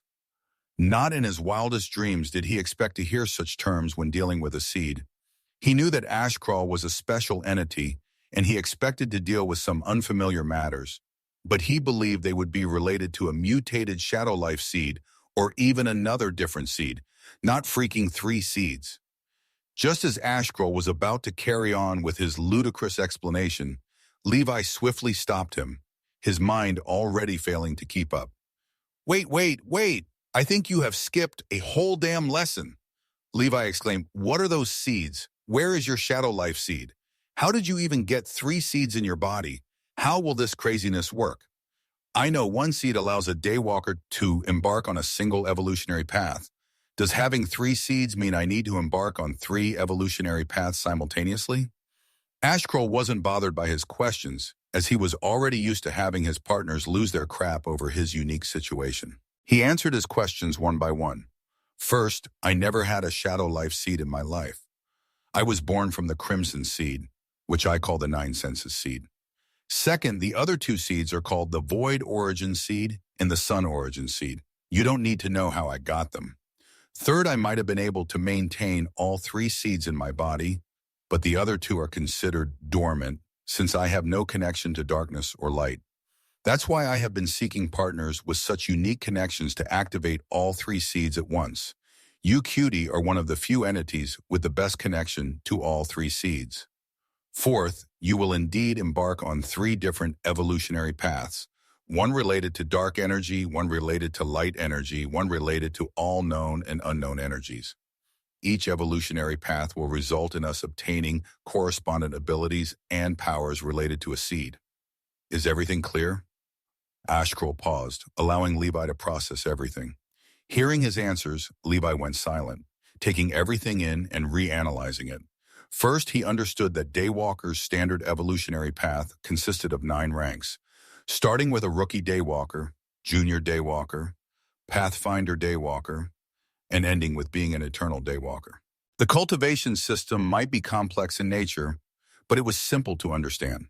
The Daywalkers must harness the absorbed sunlight into the seed, feeding it every single possible chance through direct sunlight, luminous snacks, growth totems, natural treasures, and any source of purified sunlight. It was like watering a plant that never got tired or harmed from water. The goal was to help the seed grow into a shadow life tree within the confines of the soul and body. To reward the Nightcrawler for helping the seed grow into its final form, it assisted him tap into his ultimate potential by accelerating his evolution. It was a win-win-win situation. The seed became a tree, the Nightcrawler evolved into his final form, and the humans obtained strength, powers, and longevity that would have been deemed impossible before. That's why the shadow life seed or any other type of seed seemed to have a will of its own. The Nightcrawlers were simply carriers, which forced them to seek out sunlight to evolve. But as citizens of the shadow dimension, direct sunlight was their ultimate enemy. A conundrum that could be solved only through possessing a human or another entity capable of absorbing direct sunlight. On the other hand, we have Ashkroll and his fucked up 3-body problem seed. He didn't want to just help one seed grow to its final form, but all 3 seeds together, which would cause Levi to end up with 3 trees within his body. All those trees had a will of their own, and from his explanation, they didn't like sharing one bit. I kind of get the gist of it. Levi held his chin thoughtfully. All early Daywalker ranks are separated into 3 stages: first, second, and third. To reach the first stage, one needs to hit a 5% target, and as a reward, we obtain the ability to shapeshift the Nightcrawler into a permanent weapon and unlock the first random innate ability of the Nightcrawler. If I am using 3 seeds and each seed allows me to travel on a different evolutionary path, does that mean I need to hit the 5% target on each PAM to obtain 3 different abilities and 3 different weapon variants? Yes, you catch on quick. Ashkroll nodded. You will be much slower than others when it comes to reaching the 3rd stage and evolving me, but you will be obtaining 3 times the rewards on each rank. Also, the Daywalkers had 2 weapon choices, one unlocked or at the start, and the other called Awakened Weapon in the middle of the evolutionary path. Ashkroll smirked. My seeds are different. You will have 3 weapon choices, one at the start, one in the middle, and one near the end. Since you have 3 seeds, it means you will possess 9 weapon variations at your peak. No one in the history of Daywalkers could reach this number. Levi was left dumbfounded at the insane number of variations, knowing that just possessing 3 weapon variation was too much to ask for. After all, each weapon needed to be mastered as it defined a unique fighting style that depended on the unlocked innate abilities and especially the learned arts techniques. 9 variations? It was a bit overwhelming. Don't overthink it, boy. You should feel delighted if you unlocked your first awakened weapons, Ashkroll said. Felix felt his heart skip a beat, realizing that if he were to unlock his awakened weapons, it implied that he had already helped the seeds grow into young trees. At that time, he would have 3 young trees, and he could already imagine the shambles of roots and branches entangled. This sounds like it's going to be an agonizing experience. Levi smiled wryly. Only if you allow it to be. Ashcrawl cheered him on. I will help you in the early stages, but as we reach the middle, we will have to figure out a solution to deal with the three-body problem and commit to it. Is this how your past partners have done things? Levi asked. How far did they reach? My latest partner made it to Warden Daywalker and was stuck in it for more than a decade. In the end, he couldn't deal with the chronic pain of the young tree's roots and killed himself. Levi went quiet for a second and then asked, Isn't Warden Daywalker the fourth rank? Yes. You are telling me your best partner out of the dozens reached his limit at the fourth rank? Yes. He committed suicide from the chronic pain? Yes. Levi lifted his head and remained staring at the infinite darkness in silence. After a few moments, he inquired with a bitter smile, How screwed am I? Well, objectively 99%, Ashcrawl showed an encouraging smile. But for some reason, I feel we will pull it off. You just have to remain positive and think of it as you having a whole 1% to beat the odds. Are you fucking with me? Levi glared at him in vexation, realizing that he might have simply prolonged his death sentence. Chapter 31, A Three-Body Problem Seed. 2. I am not. Ashcrawl said seriously, Why do you think I have chosen you? Your situation is far too compatible with my unique seed. Without eyes, the void seed will be able to extract the dark energy residing within the spiritual bridge of darkness. Wait, we are in the presence of dark energy now. How come this is the first time I am hearing about it? Levi raised an eyebrow in surprise as he extended his senses around him, trying to feel it, but failing every time. Because dark energy can be utilized only by those with bloodline or evolutionary traits related to it. Across the entire shadow dimension, only a few remaining royal bloodlines with its affinity are still alive. You may not possess as great of an affinity as them, but your permanent exposure to the spiritual darkness bridge since childhood has helped you improve your affinity. Ashcrawl clarified, This is a unique trait only you humans have. In the case of Nightcrawlers, it doesn't matter if they spent their entire lives in a different environment.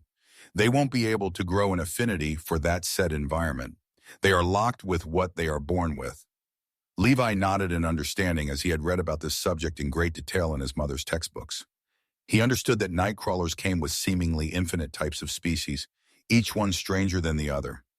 Some species had amazing affinities to poison, sand, earth, wind, ice, and some even had affinities to peculiar elements such as fog, glassol, bones, gold, and such. The only elements the Nightcrawlers were cursed to not wield were the ones related to light, such as fire, magma, lightning, or even plants. It wasn't like they couldn't wield them exactly, but they could not produce light radiation. For example, lightning would become dark lightning, or normal flames would turn into black flames. Just like the black wooden umbrella, it was created out of wood, but it was dead black wood that could not absorb light at all. With the void seed, you will be more than capable of tapping into this infinite source of dark energy and use it to slowly feed it or even refuel it to utilize its related abilities. Ashcrawl added, That sounds good, but what am I supposed to do with the other two seeds? Levi frowned. Since I need to keep growing them simultaneously, this means I need to be just as good at cultivating them as well. Levi's concerns were in place. He understood that while the void seed would not be lacking in the energy department, he couldn't replicate the same consistency with the other two seeds, especially the sun seed. After all, it was more or less similar to Shadow Life seed as it needed sunlight to grow, and this was one of Levi's greatest struggles without eyes. Don't worry, my 9 senses seed can grow by feeding it any source of energy available. It accepts everything and rejects none. However, since it can feed on everything, it requires tenfold the amount of energy when compared to the other two seeds, Ashcrawl shared. Any type of energy. Levi was amazed. Levi understood that the world and the shadow dimension were filled with all sorts of peculiar, potent energy sources, which were still being studied as they were speaking. If he could grow those energy sources, his 9 senses seed would be dealt with properly too. What about the sun seed? Levi knitted his eyebrows, knowing that it was the only seed that Ashcrawl shouldn't have a solution for unless he wanted him to grow through abusing growth totems and such sources. While it was doable, Levi knew he would need to hunt down Nightcrawlers 24/7 to collect their crystallized seeds and trade them for Solar Aegis coins. Even then, he wouldn't be able to secure a constant supply of growth totems since the Solar Aegis sanctuary used a unique system where their resources were handled based on each holy region's rank. The Holy Heliodor's region rank worldwide was somewhat in the lower middle of the barrel, which meant their quota for all types of totems was extremely limited. Because of this, the government ensured the purchase of most of their stock and resold it to the rest of the daywalkers at an increased price of Solar Aegis coins. Yet, the described situation was the most favorable. In reality, the government prioritized selling the best of totems to private agencies, lineage families, governors, and anyone with a connection to the government, like the Anti-Sleepwalkers Department, the Outposts Defenders, and such. In simpler terms, obtaining totems was an extremely difficult and pricey endeavor. That was why Jamal and Sergio were pissed at the thought of employing them as bait. You have been taught your entire life that without eyes, you're a failure as a daywalker. Ashkrol said bitterly, "Poor thing, you have no idea what you are truly capable of. But you were one of the main people abusing me cause of it, making me remember every day how foolish of me to dream of becoming a daywalk." There was no such a thing. Ashkrol shushed Levi with a wing near his spiritual mouth. Then he said, "All I did was try to motivate you. Look at how far you came." Levi's eyebrows twitched at his shamelessness. For anyone else, losing their eyes might be considered as the end of their daywalker's dream, but you are different. Levi knitted his eyebrows in intrigue. Different? Are you saying this to make me feel good? You know that's one thing I will never do. Ashkrol frowned, acting like he was insulted by his remark. True, your mouth is disabled when it comes to compliments. Levi nodded. Have you ever wondered why your eyes were stolen? Ashkrol suddenly asked, have you wondered why no eye replacement surgery worked on you, even with all the technological development? Every single day. Levi squinted his scorched marks. After a thorough digging into the public data in the network, Levi had found some information that showed his situation wasn't quite unique. It was the signature motto of an infamous, hidden organization called the Duskbound Order. He had heard that they were mainly employed as hitmen and assassins to high-profile daywalkers or civilians. Once the deed was completed, they would either remove the eyes of the next living entity to the target, whether it was a child, an animal, a maid, or even an unrelated stranger. If no one but the target was available, they would remove the eyes of the corpse. This was everything he knew about them, and one of his goals was to reach a higher authoritative status, to find their classified data, and know who had put a target on his parents. As for the eye replacement surgery, the doctors had already tried everything on Levi when he was a child, and nothing worked. Even Arthur had volunteered to donate one of his eyes for Levi, so both of them would have a chance at seeing the world. Unfortunately, even when they were blood-related, his eyes weren't compatible with Levi's. In fact, nothing was. This peculiar situation had driven the doctors to seek a different alternative, such as a cybernetic eye. Yet to their shock, his body rejected it as well. It was like his body wanted only his stolen eyes and nothing else. Not even using high-grade recovery totems was able to regrow his eyes. While I don't know if the Duskbound Order were targeting your parents, and you ended up as collateral damage, I do know one thing. Ashkrol dropped a bombshell calmly. Your bloodline may not be 100% human, and there is a chance they have found out about it. Huh? Levi was startled. Chapter 32. Feng Ling. He had been listening to Ashkrol for a while now, and throughout all the crazy stuff he uttered, this topped it. Not 100% human. Levi just failed to believe him. I understand your misgivings, and to be honest, I am not really too sure if my assumption is correct. Ashkrol replied, we will find out at night. What do you mean? There is no point in explaining it now. We will check if I am correct or not once night falls. I have a foolproof method. Ashkrol said, for now, you should focus on 3 goals.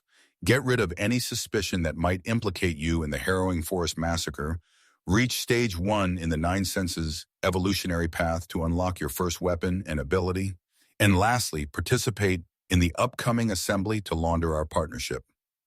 Levi could only nod his head in understanding, putting the bloodline issue at the back of his mind for now. He had much bigger problems to solve, and one of them was surviving the upcoming interrogation. I will return at night. I can't be seen with you in public. Not before our contract becomes official. Sensing the approaching of multiple auras, Ashcrawl closed his eye and exited the bridge of darkness, returning to the shadow dimension. After a few moments, the room's door slid open. Shia, Sergio, and Jamal entered the room with flowers, balloons, and many packages of chocolate.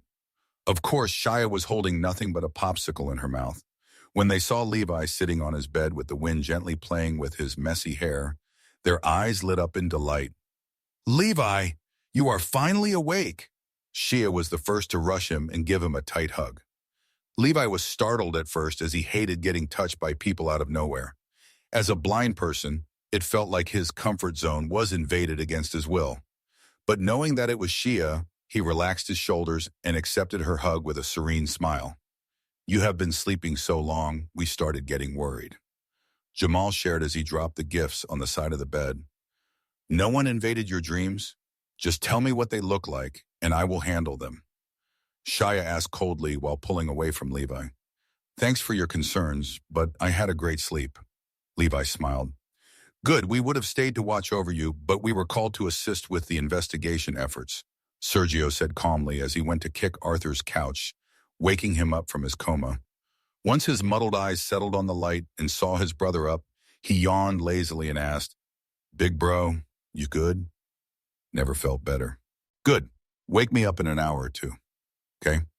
Then he closed his eyes and went back to sleep, snoring soundly. Levi wasn't bothered by his reaction, as this was how they dealt with checking on each other.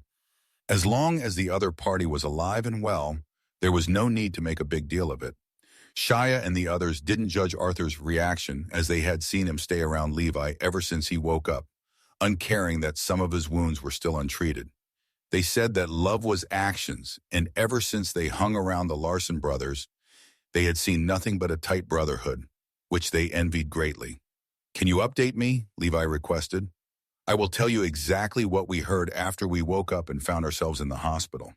Shia went on and shared how the harrowing forest incident had caused a massive uproar across the entire holy region, even the capital's governor getting wind of it. If it hadn't been for Sir Feng Ling, who was situated at the nearest outpost and making an early move to save as many survivors as possible, the incident would have shocked even the nearby holy regions. Sir Feng Ling was there.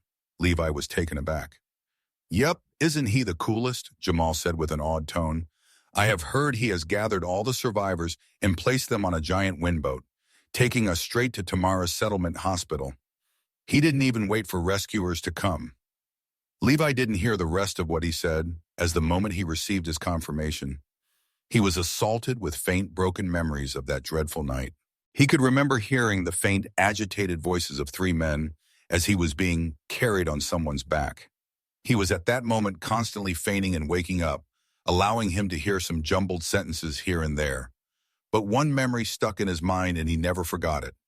If only I came faster, your parents might have been still alive. I am sorry, I am sorry. It was Feng Ling weeping silently and apologizing from the bottom of his heart, as if he was responsible for their death. Levi had never understood why he did that. Why did he cry, or even show this much emotion to a random child? He had searched Feng Ling's public data, and he found out that he wasn't a man of nonsense or such rich emotions. He always seemed cold, depressed, and couldn't care less. Yet, Levi sensed the agonizing pain and guilt of failing to save his family even when he had nothing to do with it. This always intrigued him, but he ended up dropping it eventually. I am glad we had him on our side. Levi smiled in appreciation and then asked, what about the public? Well, the government has settled with sharing this version with the public, Shia said calmly, like it was a normal occurrence to keep the public in the dark. As the daughter of Morningstar's lineage family, she had access to many secrets that would scare the citizens straight. We were the only ones seeing the monstrous entity that is believed to have killed all the spiders. Shia felt chills after being reminded of Ashcrawl's appearance. We have been forced to give access to our NeuroLens recorded data and also sign a nocturnal contract to keep the information a secret. Did Arthur sign it too? Levi asked. Yes, but he was kind of useless to the investigation team. Sergio nodded. He was already passed out when the development has taken place.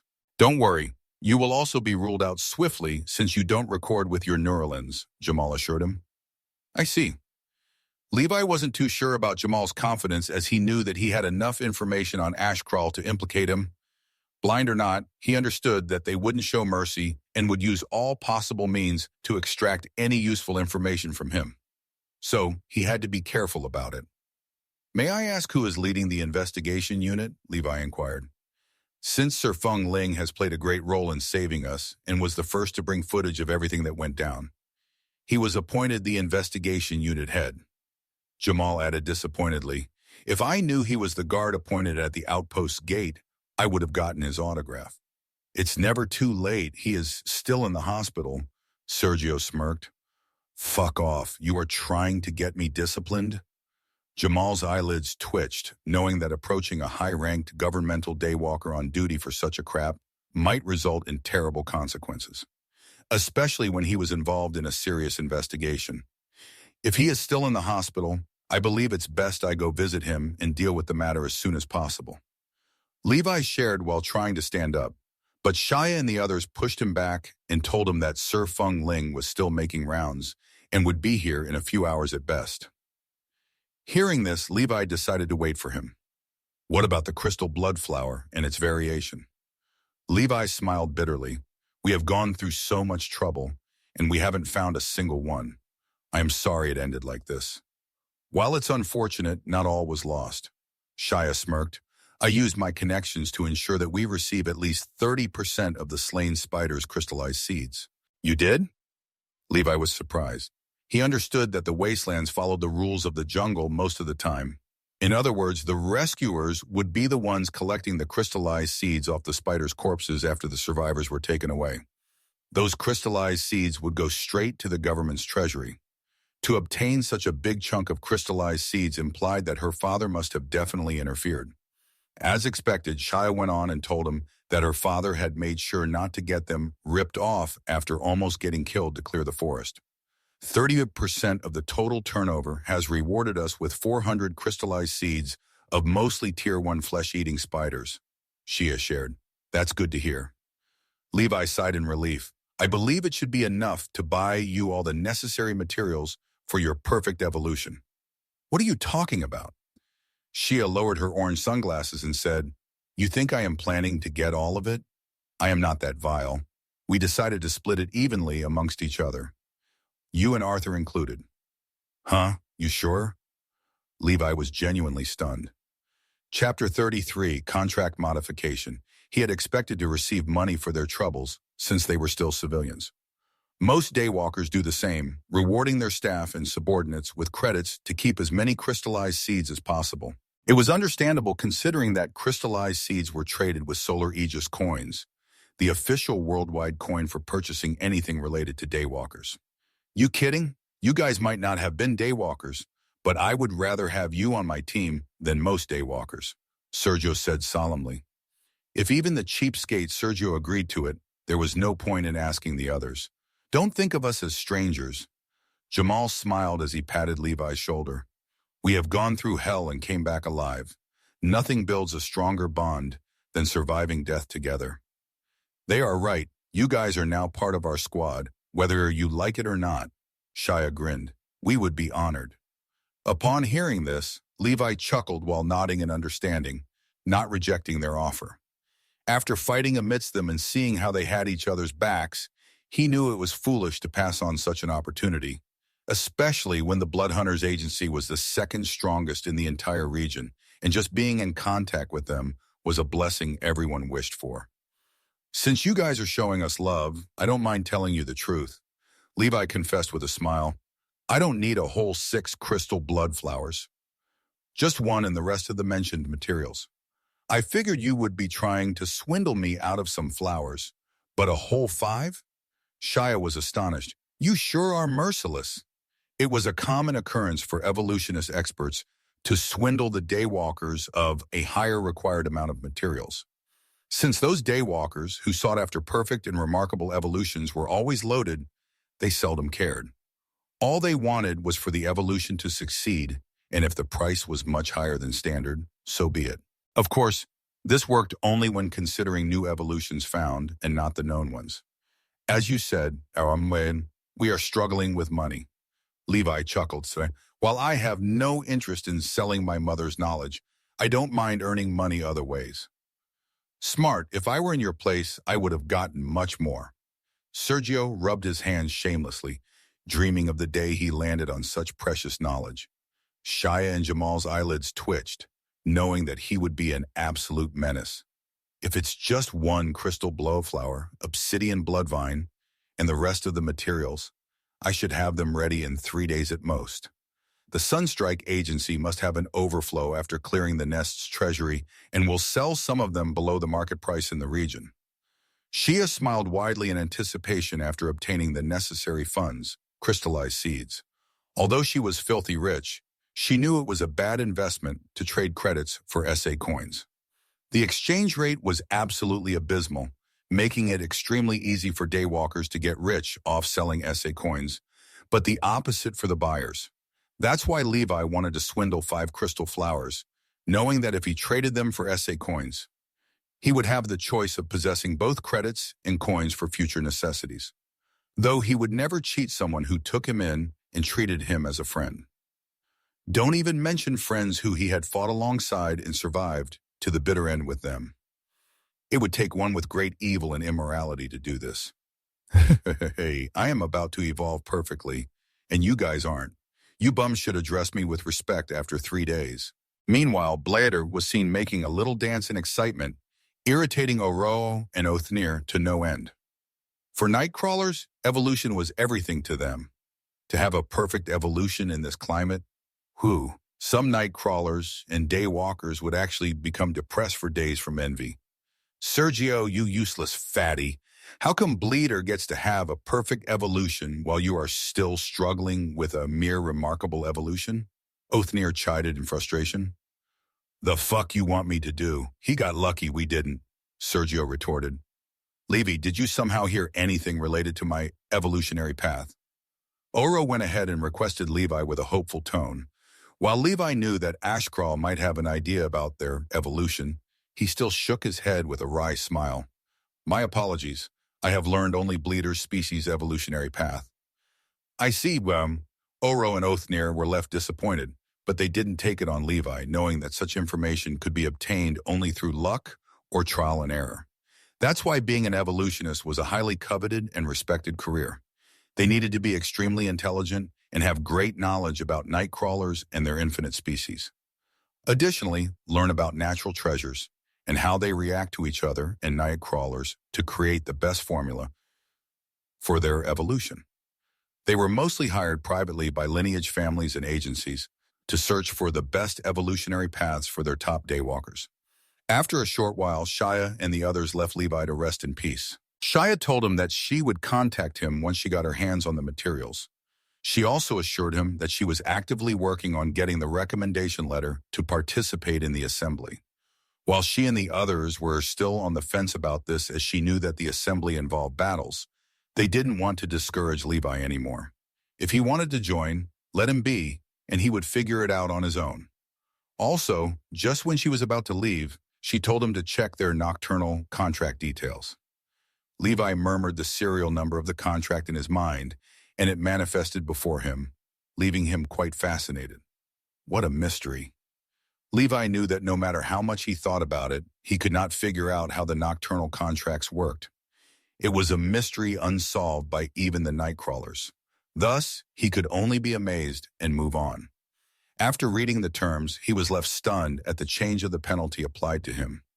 He would no longer be punished by becoming Shia's lifetime subordinate. Instead, if he failed, he would be hired for 3 years in their agency. When Levi looked at the bottom and saw that Shia had already signed on the modification, he couldn't help but smile. She is quite kind when she wants to. Levi went on and removed his penalty in case she failed to help him get the recommendation letter. In his mind, there was no point for the contract to be binding and should act as a mere formality between them now that their relationship had developed beyond strangers. If she failed to help him get the recommendation, so be it. He was already a daywalker, and he would find out a different method to make his contract legit. After signing his name, He sent her a message to check the contract. A few moments later, Astra Eye reported femininely, Shia sent a thumbs-up emoji. The new contract was signed, leaving both Levi and Diane Shia to their own characters. If they were pieces of shit, they would take advantage of this and not fulfill their ends of the deal. If they were true to themselves and their words meant more than a signature, then nothing would change. 1 hour later, Levi and Arthur were seen stretching on the hospital's room floor, helping each other when needed. Levi had yet to tell him about Ashcrow and his Daywalker's contract, as he knew that they might be monitored. I missed 3 days of the gym now. I'm already feeling like my muscles have shrunken. Arthur complained while flexing his biceps, touching them with a saddened look. That's just your body dysmorphia doing its thing. Levi replied calmly while stretching his legs. You think? Arthur sighed, trying his best to ignore the nagging of his mind, telling him that he had gotten smaller and weaker. Just as Levi was about to assure him, he lifted his head to the sight of a small, black cat floating in front of him. Hello, kid. Remember me? Mao greeted with a smile and a paw extended forward for a handshake. Chapter 34. The Confession. Oh, hello. Levi shook her hand and said, I believe you are Madame Fengji Mao. He knew that she was Feng Ling's contracted Nightcrawler, as it was known information, but he didn't remember seeing her anywhere close before. Mao seemed to have figured it out from his reaction and murmured, I guess you were too drugged to remember. Before Levi could respond, Feng Ling came through the door with one woman and one man on his side. They were wearing black outfits with light stripes on the shoulders and the waist. They had a police-like hat on with a symbol in front. The same symbol was on their vests, chest, and their pants, near a belt with attached 5 bags. On the right side of their pants, they carried a wooden page pistol with millions of tiny inscriptions. One look was all it took for anyone to feel their authoritative presence, the presence that came with working for the government. Othman, Samira, I have this covered. Feng Ling waved his hand at them, and the two saluted by tapping 3 fingers on their chest. Then they exited, waiting outside the room. Arthur. Yep, see you shortly. Arthur stood up and exited the room, leaving his brother alone with Feng Ling. After he walked away, Levi watched as Feng Ling approached him with a tint of astonishment, gazing at his overwhelming but controlled spiritual aura. It was gray and moved akin to the wind in the middle of spring. While it was nowhere near 1% of the horrific Ashcroll scarlet aura, it still made Levi understand that Feng Ling was a master of his craft. Sensing a peculiar gaze on him, Feng Ling raised an eyebrow in surprise as he stared at Levi's scorched marks underneath his messy hair. You can see me? Feng Ling asked straight away. Only your spiritual aura. Levi answered politely. Interesting. Feng Ling stood in front of Levi and made a number with his hand. Then he waved it while asking him if he could see what he was doing. You are making a peace sign and waving it in a semicircle. Levi shared. This left both Mao and Feng Ling amazed, understanding that none of this was normal. Not even a Warden Daywalker was capable of seeing other people's spiritual auras, as it needed an undisputed level of hard work and talent to iron one's spiritual vision to this degree. Yet, a teenage kid without any enhancement to his spiritual prowess or energy was already at that level. You are quite gifted. Feng Ling complimented. If you were to become a Daywalker, I highly suggest you choose the Psyche specialization. Thank you, but... Levi suddenly lifted his head in a daze. You think I can become one? This was the first time in his life he heard someone encourage him to become a Daywalker, despite his disadvantaged position. Everyone else either laughed at him, mocked him, or discouraged him, fearing that he might get hurt. Why not? Feng Ling walked to the window and gazed into the distance. In my home region in the Far East, I have seen much stranger miracles. You might not have eyes, and this will affect your chances greatly with the Nightcrawlers, but I am certain that despite anyone's condition, there is always a Nightcrawler with a set of skills that weaponize their supposed weakness. He paused. I have seen it with my own eyes. Thank you. You have no idea how much I needed to hear that.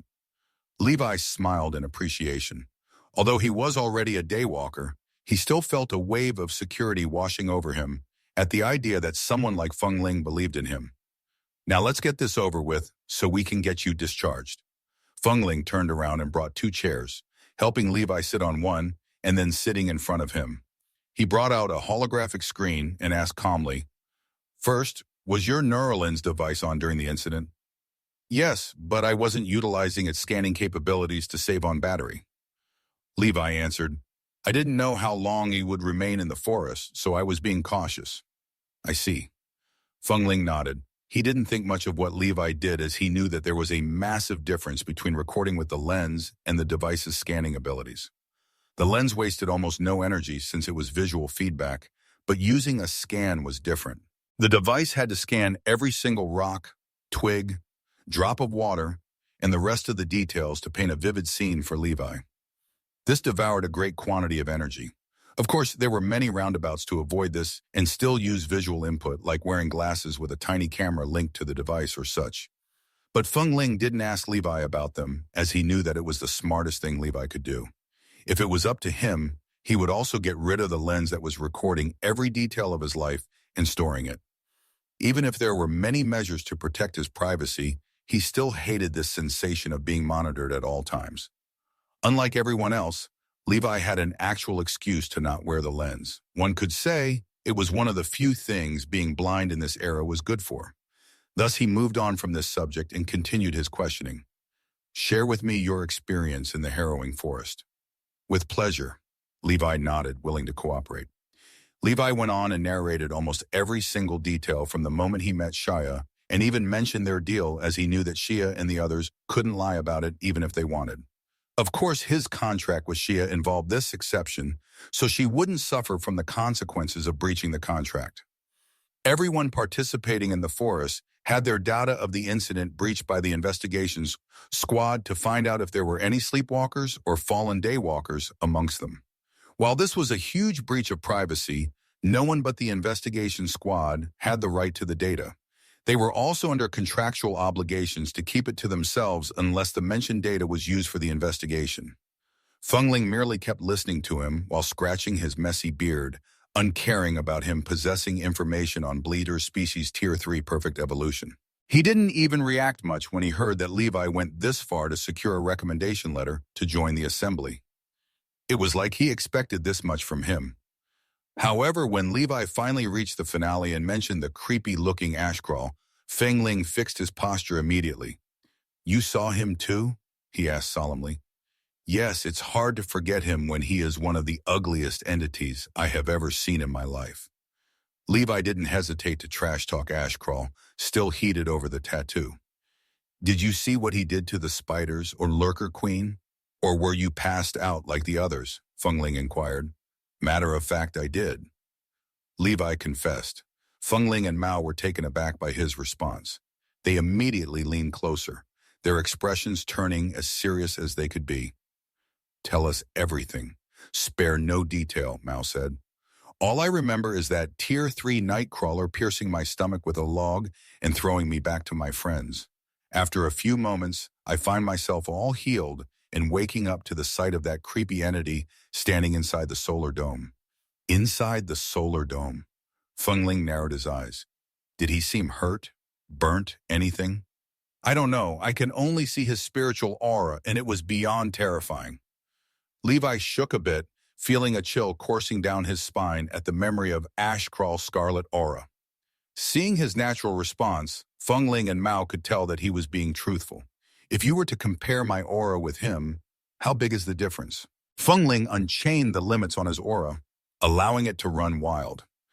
Levi showed an astonished look as he gazed at Feng Ling's spiritual aura spinning around him like an apocalyptic hurricane. Compared to other daywalkers, Feng Ling was clearly in a different realm. Yet, "I am impressed, but not terrified." Levi responded truthfully. "Is that enough of a description?" Chapter 30 stakes either make us or break us. "It's more than enough," Feng Ling nodded in understanding as he resealed his spiritual aura. "I believe our assumption was wrong." Mao disclosed sternly that monstrous entity might be a Tier 8 Nightcrawler or above. She knew that Feng Ling's spiritual aura rivaled that of a Tier 6 Nightcrawler, even though he was still a solar-bound daywalker. For his aura to be called impressive while Ashcrawl was terrifying, it made them understand that it had to belong to an entity above Tier 7. "I feel the same." Feng Ling nodded and then told Levi to continue with his narration. Levi went on and told them how he watched all the spiders' spiritual auras disappear after a single command from Ashcrawl. Of course, he wasn't using his name in his narration, always giving him a horrible adjective. Then he passed out before he knew it and didn't wake up until he was in the hospital. He made sure not to link any relationship with Ashcrawl, as he knew that he would put a giant target on his back if he were known to have a connection with the harrowing forest incident. Nelves told them that someone had placed a hit on Shia, which made him understand that this went beyond Nightcrawlers/humans' eternal war. If he was known to have anything to do with the failure of the assassination or the survival of 60% of daywalkers, he understood that he might not make it to next week. I believe that's all I have. I apologize if I wasn't much of a help, Levi said. No, you did enough. Feng Ling nodded in appreciation as he stood up. Then he patted Levi on the shoulder and told him to give him a call if he remembered anything else. As he was about to leave the room, Feng Ling heard Levi's grateful voice. Sir Feng Ling, I have never gotten the chance to thank you properly for saving me that night. Truly, I am deeply grateful and will always be. When Feng Ling heard this, he turned around to see Levi bowing his head in his direction while seated. I deserve no thanks. All I did was deliver you to the hospital that night. Feng Ling said expressionlessly, Don't feel indebted to me. I am not your savior. Then he left the hospital's room, never looking back. Othman and Samira followed him along while Arthur swiftly entered the room. After the door closed, he asked curiously, How did it go? Great, Levi replied with a satisfactory look, but in his mind he knew that his efforts were suboptimal at best. As expected, Feng Ling and Mao were onto him. That boy is hiding something, Mao said calmly while sitting on top of Feng Ling's shoulder. Yes, but he isn't involved in the massacre. Feng Ling nodded. He is also a victim. I thought so too. He might know that entity and doesn't want to rat him out, or he was forced to keep his mouth shut. Yes, it's too much of a coincidence that he showed up to save everyone just when the kid's stomach was pierced, leaving him hanging on a thread. Mao said, plus, solar dome and recovery totems aren't enough to close such a wound in a few seconds. He healed him exclusively. That entity saved him, and we don't know why. Feng Ling narrowed his eyes. We should keep an eye on him, but not now. Mao suggested, we must avoid linking him to the massacre's failure for his safety. Feng Ling nodded in agreement. He was certain that this massacre was orchestrated by a higher-up in the region based on his findings related to Malak, Drawebra, and even Nelves. This was no laughing matter, as it meant their holy region was compromised. This was a much more significant problem than finding out about Ashcrawl and his relation to Levi. After all, Ashcrawl might be dangerous or not to their region, but a higher-up mole? The harrowing forest massacre was nothing but an appetizer. Let's keep an eye out for the upcoming High Council meeting. We will be summoned to report the progress of our investigation of the harrowing forest massacre before all upper echelons of the region. Feng Ling narrowed his eyes coldly. The mole will most definitely be there. Many hours later, Levi and Arthur were discharged from the hospital at last, returning straight to their apartment. Home sweet home. Arthur smiled in bliss as he fell face first on the living room's couch. But as he thought back to what happened in the forest, his urge to relax evaporated instantly. He swiftly sat straight and requested with a solemn tone, Big bro, can you recommend some books about totems? Levi raised an eyebrow in surprise. Is this related to that time? This was the first time that he was asked about anything related to reading by his brother. This made him connect the dots to the time Arthur failed to activate the recovery totem due to not knowing the incantation. Yes, Arthur tightened his fists on top of his lap. I always assumed that strength is king, and that as long as I keep lifting weights and working hard, the moment I become a daywalker, I will stamp through everything. But it seems like I was too childish in my vision of how strength is. Arthur lifted his head and looked at his big brother. His eyes were slightly watery, but no tears were coming out. Do you know what nightmare I had when I slept in the hospital? No. Levi shook his head. It was of you, leaning against the tree with your arms busted and blood pouring out of your mouth non-stop instead of Shia. Arthur narrated his pain. I was sitting in front of you, with a recovery totem in my hand, the only miracle medicine that will save you. Yet I stood there, mouth slightly agape, having no clue how to use it. I even asked Astra AI for help, but all she was repeating, connection lost, connection lost. All I can do is watch you bleed to death. Arthur looked at his giant hand that could break stones with a punch and smiled helplessly. I don't know if the nightmare was installed in me by a Nightcrawler or not, but the dread, the despair, the incompetence I felt. To be defeated by a sentence, I could never forget it, and I will never do. Levi smiled in gratification as he listened to his brother's troubles. He never had any intention of bringing up the moment Arthur choked at such a critical moment, wanting to see if it bothered him or not. Clearly, it did more than bother him. He couldn't sleep, and he would probably be visited by the same nightmare for the upcoming days if he didn't take SR pills. Great Nightcrawlers, manipulators knew exactly where to hit one when he was down. In our life, mistakes are given, Levi said calmly while walking to the kitchen to cook something for them. To reach greatness, your road has to be imperfect, filled with potholes, and broken all over. As we tread on it, we learn where to step, when to walk or stop, and when to jump. Sometimes our choices will be wrong and we will pay the price. But as long as we correct them and keep on moving, we will eventually become the best version of ourselves. Levi smiled gently as a memory of their mother surfaced in his mind while making omelets. Just like what Mother used to say, mistakes either make us or break us. As he finished off the 8-egg omelet plate, Levi went to the living room and placed it in front of his brother, who was sitting with his head lowered. We are the Larsons. Mistakes may crack us, but never break us, Levi added sternly. So lift your head and eat. You will need the energy for the books I have prepared for you. Then he returned to the kitchen to cook for himself, listening to the faint sniffles of his little brother and the fork hitting the plate. Although he was built like a tank, Arthur was still a 16-year-old child. What he went through was no regular situation to just laugh at and move on. A squad mate almost died in his hands because he was too lazy to read. Although he was still a civilian, such unreliability in the wastelands was a death sentence. Levi was glad that Arthur realized the importance of knowledge this early. He knew that regardless of what he said, it would never move his brother as much as him falling into the mistake personally. For some strange reason, regardless of how many warnings we received that something was hot, we humans only learn once we get burned. Chapter 36, Battle Arts. Sometime later, Levi was seen sitting on the balcony, enjoying the calm breeze of spring with a cup of old traditional Moroccan tea.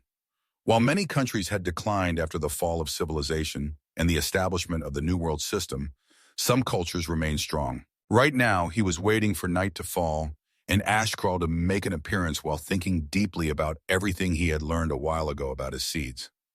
On the other side of the apartment, Arthur was locked shut in his room, cramming everything he had skipped in school about totems, natural treasures, and such important knowledge. Levi knew that his brother genuinely had difficulties with studying, so he hooked him up with simple books, such as Solar Totems for Dummies, to not overwhelm him. I heard you almost got killed in the harrowing forest.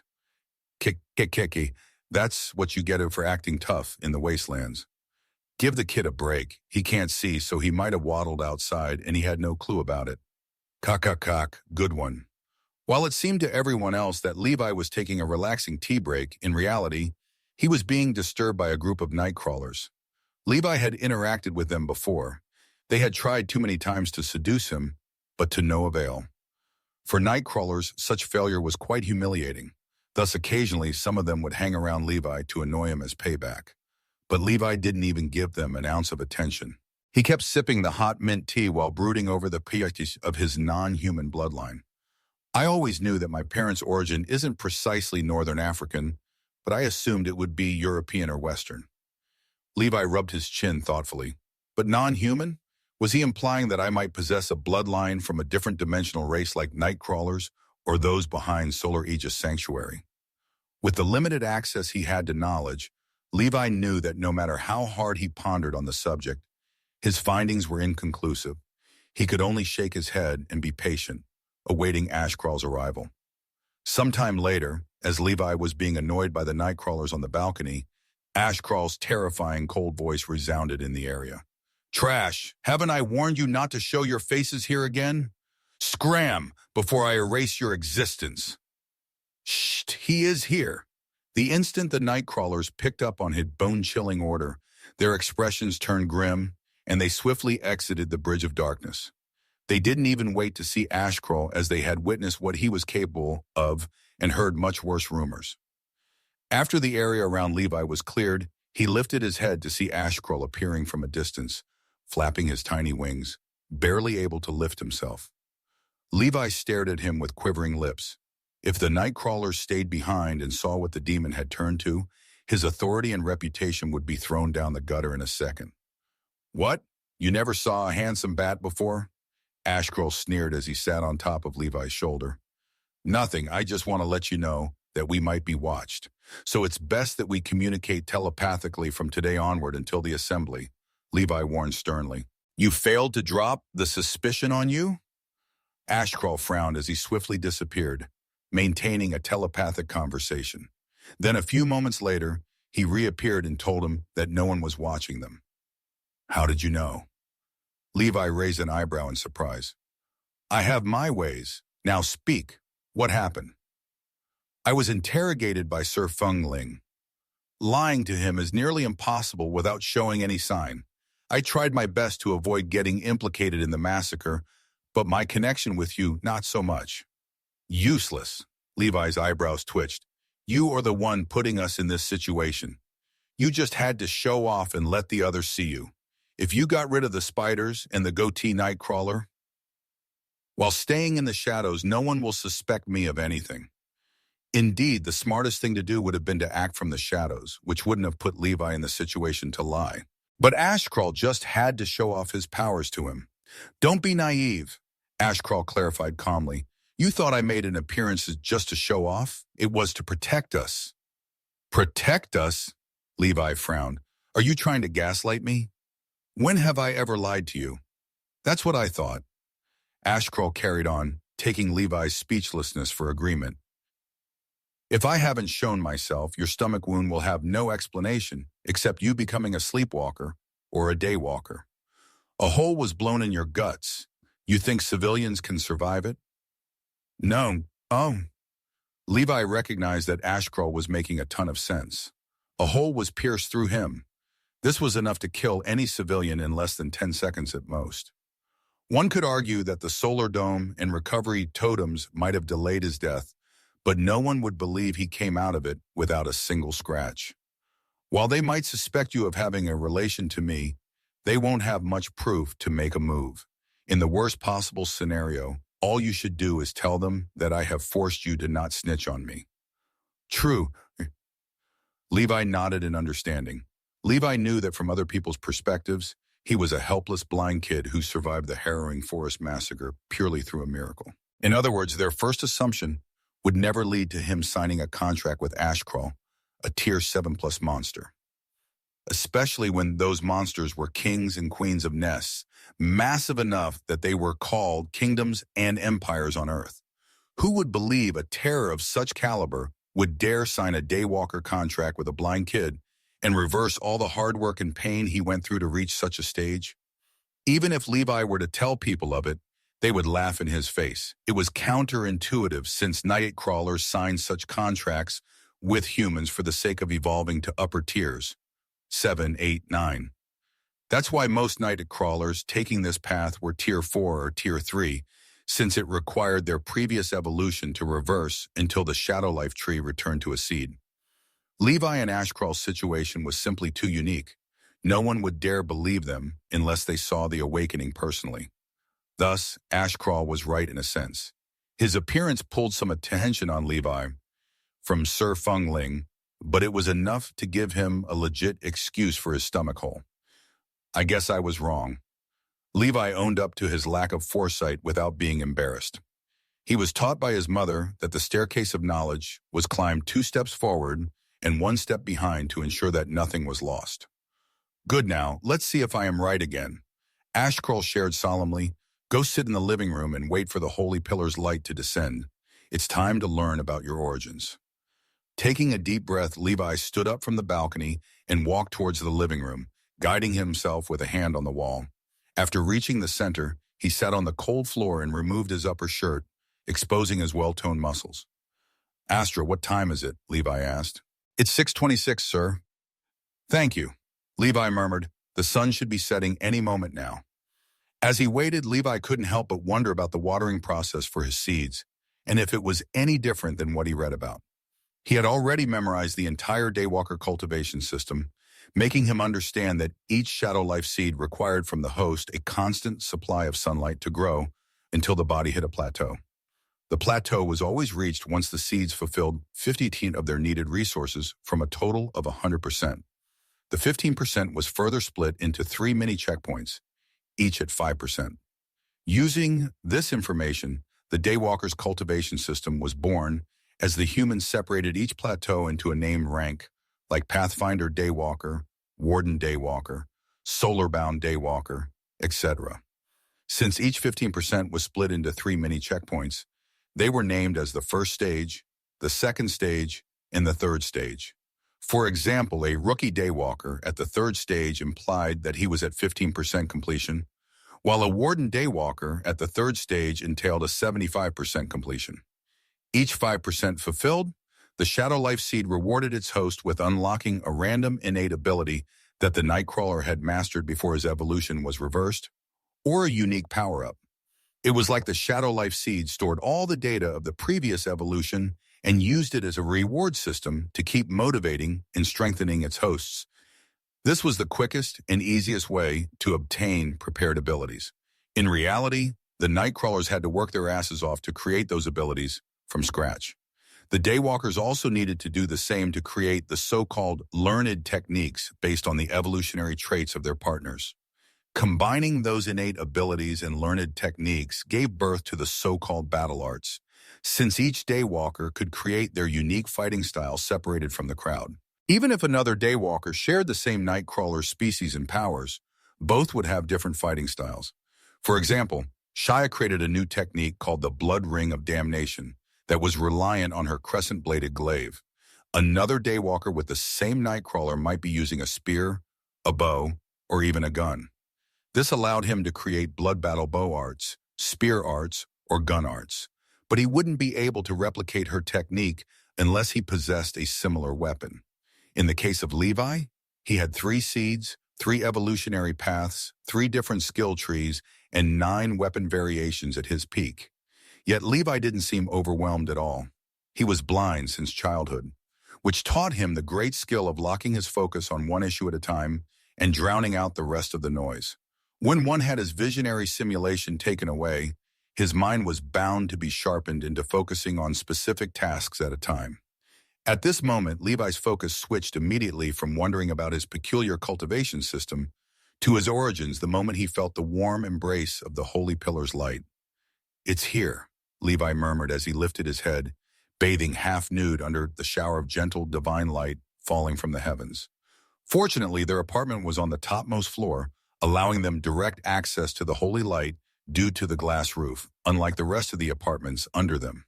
After all, no way would anyone dare live in a full glass building, internally and externally. The divine light filled every nook and corner of Larson's apartment bit by bit. It was like a living creature, moving with a will of its own to light up all the dark corners, even if it wasn't on its path. This was happening across the entire Tamara settlement in Holy Heliodor's region. Just like a guardian totem was placed on the region, not a single Nightcrawler would dare step inside the light unless it wanted to turn into ashes. Only sleepwalkers, daywalkers, or Nightcrawlers chained by the divine light could survive being inside the holy regions. "Try to harness the divine light into the sun seed," Ashcrawl said calmly. "Huh? You think I am?" Levi was left stunned. Chapter 37. His True Origins. It finally dawned on him that Ashcrawl believed his origins to be part of the race behind the Holy Pillars, Solar Aegis Sanctuary, and Solar Totems. That's because neither Daywalkers nor Sleepwalkers could absorb the divine light from the pillars, even though it was considered a higher form of purified sunlight. "Stop blubbering and do it," Ashcrawl scolded. Levi swiftly took control of his emotions and locked in, knowing it was foolish to keep asking Ashcroll when he could find the answer on his own. He silenced all the noise in his mind and concentrated his spiritual vision on the three otherworldly seeds, which were orbiting each other nonstop. He ignored the crimson seed and the void seed, pinpointing his whole attention on the sun seed until it appeared zoomed in his line of sight. Seeing the fiery waves and solar flares left Levi fascinated, as he felt like he was staring at an actual minimized sun. After appreciating its glory for a moment, he started envisioning the divine light penetrating his pores and guiding it straight to the sun seed. This was the known manual method daywalkers use to feed the sunlight to the shadow life seed besides using their eyes. The best and most talented daywalkers utilize both methods to accelerate the seed's growth, as they were known to sit in broad daylight and stare directly into the sunlight. The eyes were believed to be connected to the seed, which meant that as long as one stared directly into the source of light, the sunlight would be absorbed straight away by the seed. This was referred to as automatic cultivation, since daywalkers didn't need to do anything besides dealing with the damage done to the retinas. The results varied from one to another, depending on how sensitive their eyes were to light. Since Levi had no eyes, this entire process was scrapped, which was more than enough reason to kill anyone's hopes of becoming a daywalker. But Levi never gave up and had always trained in secret, trained the hated and tedious manual cultivation process, which required the utilization of one's pores. He sat cross-legged on the balcony under the sun each day for 3 hours, doing nothing but training his visualization process. He was laughed at by the Nightcrawlers every single day, mocking him for trying so hard on a dead end, ridiculing his foolish attempts to visually guide the sunlight to his empty abdomen, which had no shadow life seed and probably never will. Yet, Levi always tuned out their voices and kept his head lowered, working his ass off for this very day, trusting that a time would come when he would have his own seed. The day had finally arrived, and all of Levi's painstaking hard work had paid off. Under Ashcroll's surprised and delighted expression, the divine holy light surrounding Levi started piercing his pores and swimming through his bloodstream from top to bottom, heading straight in one direction: his abdomen. As the divine light gathered in his abdomen, following Levi's visualization like he was a snake charmer, a divine symbol of a burning sun manifested at the center of his stomach. Then each tongue started moving in different directions, painting golden-inked lines across Levi's limbs and face. The moment the divine line reached Levi's forehead, the same mark of the sun was inked in the center, creating a connected circle between his seed and mine. The light produced was so intense, it crept into Arthur's room from the bottom of the door. Let the divine light perish? Is it perish you or ha? Arthur's eyes, which were buried under tens of holographic screens, immediately darted in the direction of the light. Without an ounce of hesitation, Arthur bounced out of his bed like fire was set on his ass and swiftly rushed outside, thinking that a blaze was started or something. However, when he opened the door and saw the sight of his brother levitating an inch above the ground while shimmering akin to a divine deity, he froze in his place. "Brother?" he murmured in a daze, having no idea how to react. He didn't know what was happening, but seeing his brother's peaceful expression and regular breathing, he figured that he might have it under control. Thus, he made the decision not to interrupt whatever was happening. He crouched next to the fridge and stared at the divine tattoos on his brother's skin with a fascinated look. So cool. Meanwhile, Levi had no clue what was happening outside. His entire attention was concentrated on guiding the divine purified sunlight into the sun seed. But no matter how hard he tried, the energy never reached the sun seed. The instant it entered the three-seed spherical domain, it disappeared instantly. What's going on? Is my visualization hindered since I never trained this part? Levi frowned. While he had trained for years on how to visualize the sunlight into his abdomen, since he never had a seed in it, his training was limited to that part. He assumed that it wouldn't be much of an issue, thinking that the moment the sunlight got close to the seed, it would devour it instantly. But it looked like his assumption was wrong, and he had to spoon-feed the seeds directly like they were a bunch of toddlers. Unfortunately, just as Levi planned on thinking of other ways to do so, he felt lightheaded, like he had suffered from heat stroke. This collapsed his concentration and ruined the visualization, causing the divine light to swiftly detach from Levi. The golden ink tattoo and sun symbols disappeared next, returning the living room to its usual dimming. Levi landed on the ground with a faint thud and fell on his back. His skin was red, and smoke was emitting from his pores like he had been in a sauna for hours. As his spiritual vision returned to the darkness around him, Ashcrawl's funny face appeared in front. He had the widest grin possible. Before he could ask Ashcrawl what happened, Arthur's concerned voice resounded in his ears. "Big bro, what was that? Are you okay?" "I am okay, just lightheaded," Levi replied while taking short, rapid breaths, feeling like he was cooked in an oven. Arthur went on and helped him get up. But the moment he touched him, his eyes widened at how hot his body was. "You're burning up. Are you sure you are good?" "Yes, don't worry."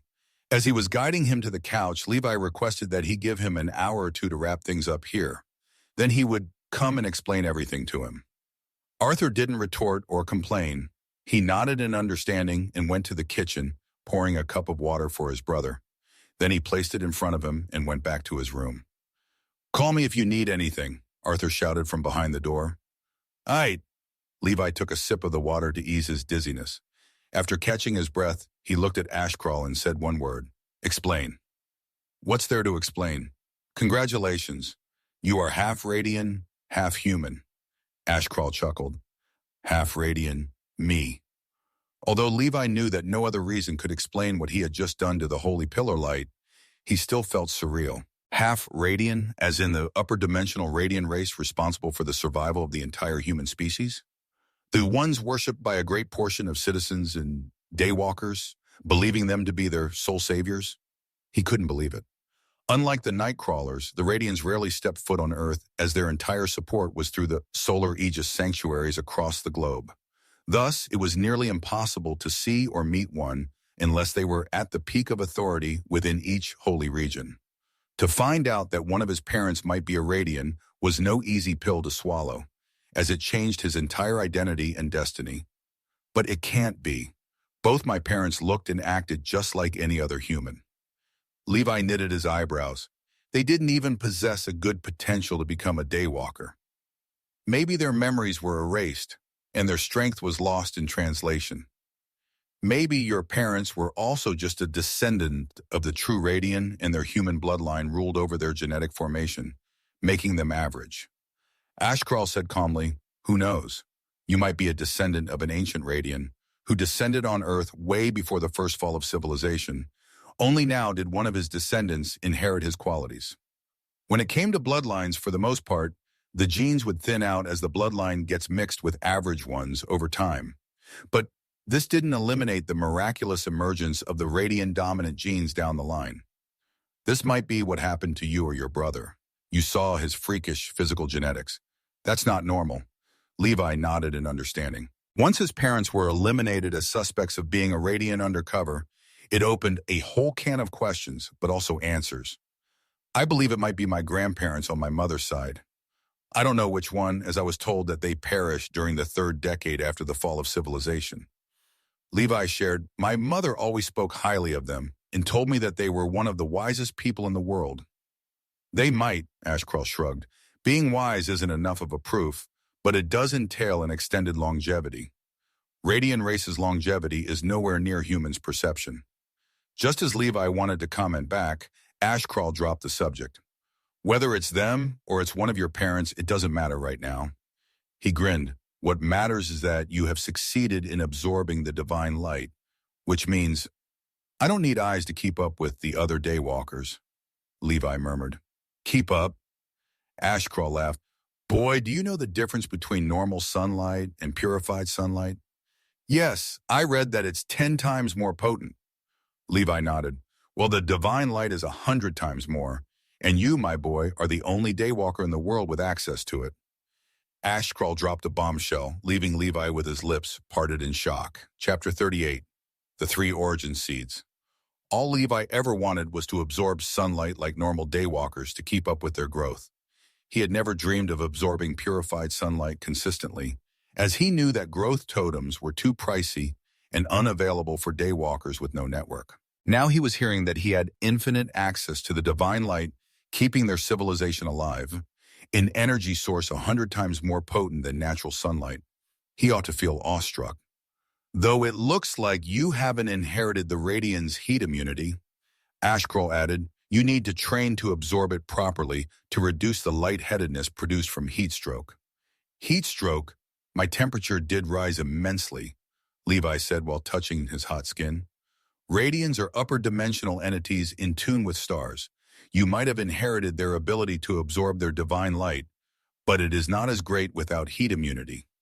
Does this mean I will be suffering from heat strokes or even drop dead if I absorb too much divine light at a time? Levi asked. Unfortunately, yes. Ashcrawl nodded. I see.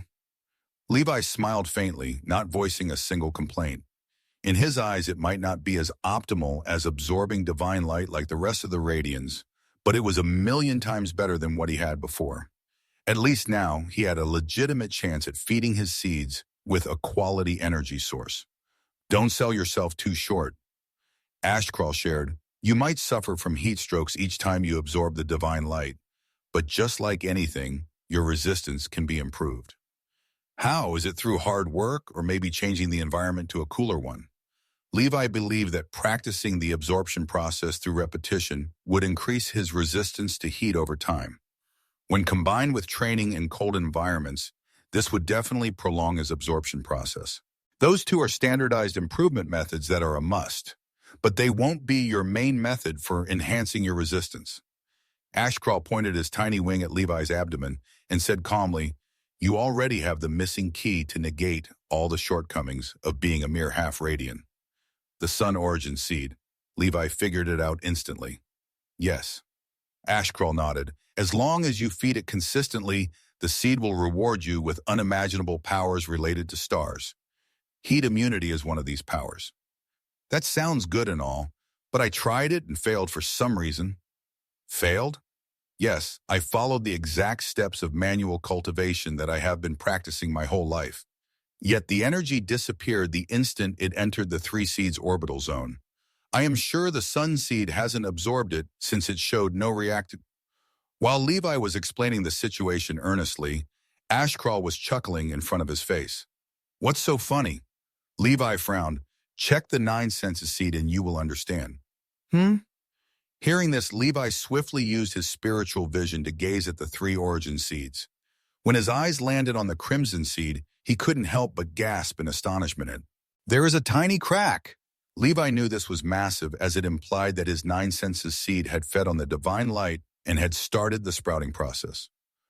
How? I didn't even guide the light to it. My fault, I forgot to tell you that my seed is a gluttonous prick who sucks any source of energy in its vicinity instantly. Ashcrawl chuckled. I didn't expect you to succeed in your first attempt at absorbing the divine light. Levi was left speechless. He was already struggling to understand how he was going to deal with the 3-body problem, concerning balancing feeding each seed not to throw a tantrum. Now he was being told that one of the origin seeds was a selfish fuck who wouldn't hesitate to eat what he threw at the others. Since it could absorb any source of energy in the universe, the other 2 origin seeds had no fighting chance at keeping up unless Levi made some changes. No wonder you came out like this. Levi sighed helplessly. What's that supposed to mean? Nothing. Now, can you please tell me what the hell is your seed and how can I tame it to avoid angering the other 2? Taming my seed? Ashcrawl shook his head. If only it were that simple, I wouldn't have had multiple dead partners. Are you implying I am forced to feed your seed first until I hit its plateau? Then I can share the rest of the energy with the other 2? Levi's eyebrows rose in stupor. He understood that if he couldn't stop the 9 senses seed from leeching on all sources of energy, the only thing that would stop it was the plateau at the end of the 3rd stage. In simpler terms, he had to help it reach 15% before he could consider feeding the other 2 seeds.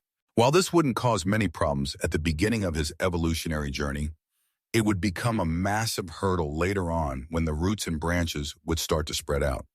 You catch on quick. Hearing Ashcrawl's approval left Levi silent for a couple of seconds. He could already envision the agony he would go through when the roots and branches of other seeds started fighting for space following the 9 senses seed. Don't focus too much on the future. We will start thinking of ways to deal with the three-body problem after you reach the first plateau of all three origin seeds. Ashcrawl said calmly, before the sprouting of seeds, you don't have to worry. I see. Levi sighed in relief. Although this wasn't the most optimal situation, at least he could behave and grow as a normal daywalker at the lower ranks. May I know now what kind of powers you possess and what I can expect to unlock at each stage? Levi asked again. He had already analyzed the 9 senses seed powers. The only thing he came up with was that it had relations to their senses. However, the fact that it was called the 9 senses seed threw him off, as he only knew of the existence of 6 senses. Sight, vision, hearing, audition, smell, olfaction, taste, gustation, touch, tactition, and lastly, spirit sense, spiritual perception. I commend the 9 senses and anything related to them. Ashcrawl shared calmly, there are 5 common senses and 4 unique senses. You are already somewhat trained in spiritual perception, which is one of the 4 unique senses. What about the other 3? Levi asked eagerly. You won't be interacting with them at such a low level, so there is no point in wasting my spit. You really will do me like this? Boy, each sense is a world of its own, and if you manage to master a single one and all of its related powers, you should feel blessed, Ashcrawl said. It's that difficult? Levi raised an eyebrow in surprise. In Levi's mind, he could envision each sense and some of its related powers, but he could not imagine them being so difficult that he would fail to master them. Let me put it this way. Ashcrawl smirked. Out of dozens of partners I trained with, only one managed to master 50% of a single common sense. 50%. That's it? Levi was left agape. The fact that Ashcrawl had tens of partners and all of them were extremely talented and filled with potential made this achievement even harder to fathom. This fixed his perspective about the 9 senses seed and made him understand that he truly had no reason to learn about the other unique senses when he would most definitely be struggling to master the 5 common ones. If she didn't die due to the failure at solving the 3-body problem, she might have gone all the way and mastered 100%. Ashcrawl sighed while pointing a wing to the heavens. Rest in peace, Attica. You were a good girl. Levi's eyebrows twitched, imagining Ashcrawl wishing him to rest in peace after he replaced him with a new victim. But swiftly he removed such thoughts from his mind and knitted his eyebrows solemnly. The more difficult it is, the stronger I will get. To deal with the dusk-bound order, I will need all the strength in the world. Chapter 39, New Findings. Levi understood that he was nowhere near the dusk-bound order's league, as not even the strongest known daywalkers in the world dared to touch them. One could say they were at the level of solar aegis sanctuaries across the globe and were treated with respect by all Nightcrawlers. Tell me more about those common senses powers, Levi inquired. I will teach you once you reach 5 and unlock your first weapon and innate ability. Only then will I have something to work with. Ashcrawl said, for now, let's move on to the Void Origin Seed and see if you will show promising results. Levi nodded in understanding and listened to Ashcrawl's explanation about what he needed to do to sense the dark energy surrounding him and absorb it. While the process in itself was somewhat similar to what he had trained before, the circumstances weren't. Levi soon realized that regardless of how much he focused or tried to sense the dark energy infesting the spiritual bridge of darkness, his mind came out blank. It was like he was trying to capture something in absolute nothingness. Feel it. It's right there. It's everywhere. I am trying, but I am not sensing anything. If I can't sense it, how can I visualize guiding it to the seed? As expected, it looks like you will need more practice. Ashcrawl said, all right, you can stop now.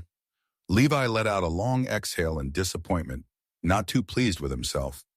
Brat, dark energy is one of the hardest sources to tap into, and if you pulled it off in your first attempt, I would have kowtowed before you.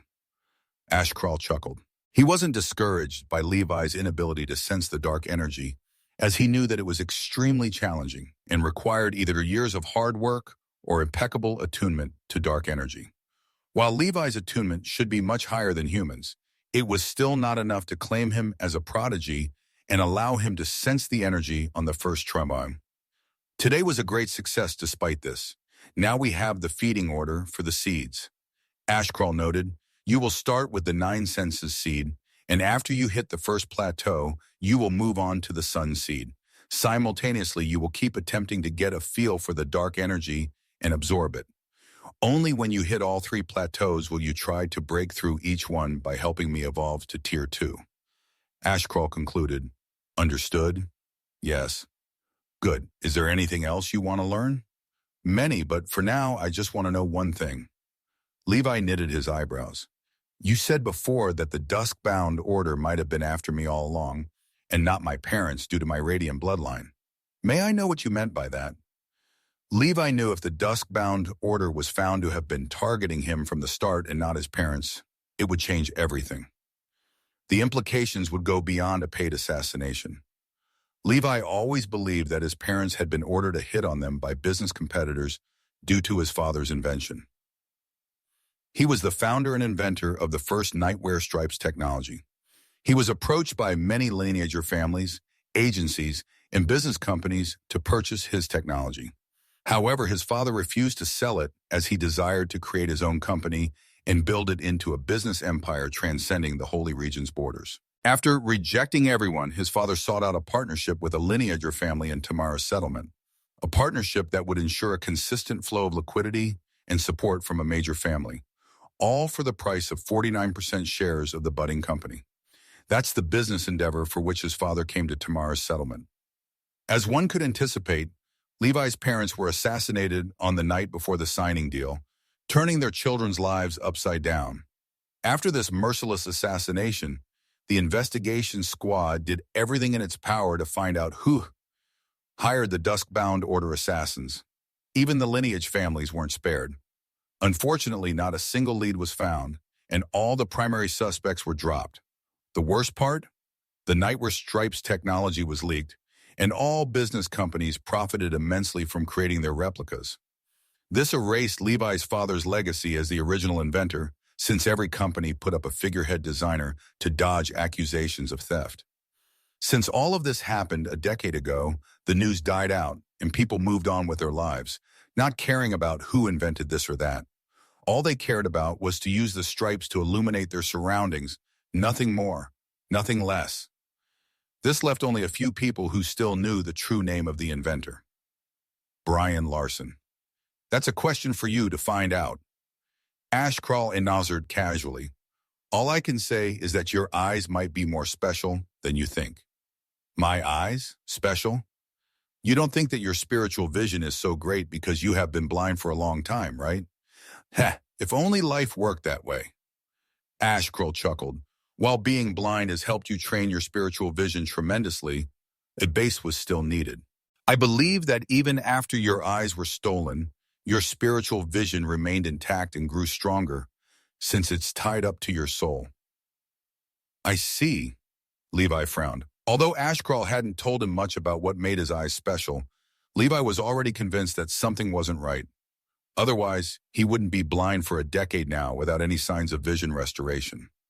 As mentioned before, the doctors had already tried all possible methods to restore his vision, but to no avail. The money spent on those operations, recovery totems, and such had devoured most of the trust money left behind by his late parents. Those failures always eluded the doctors and government until they could do nothing but give up on Levi and place an ankle monitor to keep a watch on him in case of the worst possibility. Whether your eyes were special or not, they aren't in your possession at the moment, Ashcrawl said indifferently. Thinking about them won't bring them back. If you want them, you have to snatch them from the dusk-bound order personally. Is that something you want to do? It's nothing but another reason to fuel my vengeance for what they have done to me and my family. Levi nodded coldly. It's clear this is no longer an issue of simple assassination. It goes deeper, and I am going to dig through this rabbit hole until I touch the bottom. After everything that was discussed, Levi recognized that a path of hardship awaited him as his cultivation system might be complex, dangerous, and lead him on a suicidal path. But if he managed to succeed, if he managed to pull it off despite having a 1% chance, his life would never be the same. His world of darkness would collapse like how Ashcroft showed him in the forest, and his strength would finally be enough to get him his vengeance and the answers he always wanted. Why were his parents murdered? Were they the target or him? Who ordered the hit? Why were his eyes sought after? What about his true identity concerning his peculiar radiant bloodline? Many mysteries were waiting to be solved, and Levi already had his back against the wall, forcing him on a path of no return. "What are you going to do now?" Ashcroft asked with a faint smirk. "I am already cooled up." Levi poured what remained of the cup on top of his head, causing faint steam to arise akin to cooling a sauna stone. Then he went to sit in the same spot and said icily, "I won't leave the apartment until I reach 5%. That's what I like to hear. Chapter 40, Breaking the Limit. A few hours later, Levi was seen sitting on top of a wet puddle of his own sweat. He was breathing roughly while his skin was crimson red and emitting a pillar of smoke. This was his 6th session of absorbing the divine light, and it was clear he was close to burning himself out. Still, Levi forced himself to stand, wincing from a pounding headache. Clutching his head, he staggered to the fridge and opened it after fumbling with the handle a few times. After getting assaulted by its cold breeze, he leaned against the door and remained in that position for a couple of minutes, his wet, disheveled hair hiding his pained grimace. At the moment, he wished nothing but to shove himself inside the fridge. "You should stop here," Ashcroft warned. "I know you want to get stronger fast, but consistency is 100 times more efficient than speed." "I know. That's why I am not going to stop until I drop on the ground," Levi uttered indifferently. "I have to test my limits and reach failure. Only then can I create a consistent and efficient pace." "I see you are treating this like working out in the gym," Ashcroft chuckled. "Whether it's cultivation or normal workout, the human body can never tap into its ultimate potential if one always stops at the first sign of discomfort," Levi said. "You are right, but also don't forget." Ashcroft doubled down. "There is a fine line between death and touching one's true limitation." Levi remained silent, knowing that Ashcroft was right. The human body knew what it was doing by using pain as a way to deter its owner from going beyond its capabilities. If he kept ignoring it and forcing his body to experience such a high temperature over and over again, he might either pass out or drop dead right there. Although Levi knew this, he had no plans on stopping now, feeling like he could add at least 2 more sessions. Thus, after a 15-minute break to cool himself using a cold shower, Levi went back to the same place and sat on top of the previous sweat puddle, not bothering to clear it. While it seemed disgusting to others, Levi used his sweat puddle as a cooling station. After a total of 6 sessions, each one spanning between 15 and 30 seconds, the 9 senses seed now has 10 tiny cracks. "This means I have completed 1%. Levi murmured to himself as he gazed at the pulsing crimson seed. The percentage readings weren't being reported by the seed or written on its body as numbers. The Nightcrawlers had taught the humans how to read the clues across the seed's growth until it reached fruition. The humans came along and simplified this system by adding percentages, since it was much easier than asking someone how many cracks or tree rings they had to check their progress. In the case of seeds, each 10 cracks implied a progress of 1%. This reading system would carry on until the sprouting stage, which occurred after the first plateau breakthrough. This means if the energy requirement remained the same, and I was doing 6 sessions a day, I would reach 5% in about... Levi did the math in his mind in a second or two and then mumbled, 30 sessions in 5 days. Levi felt that he could narrow this result immensely to 3 days if he stayed up all night, doing nothing but cultivating, cooling down, and repeating the process again.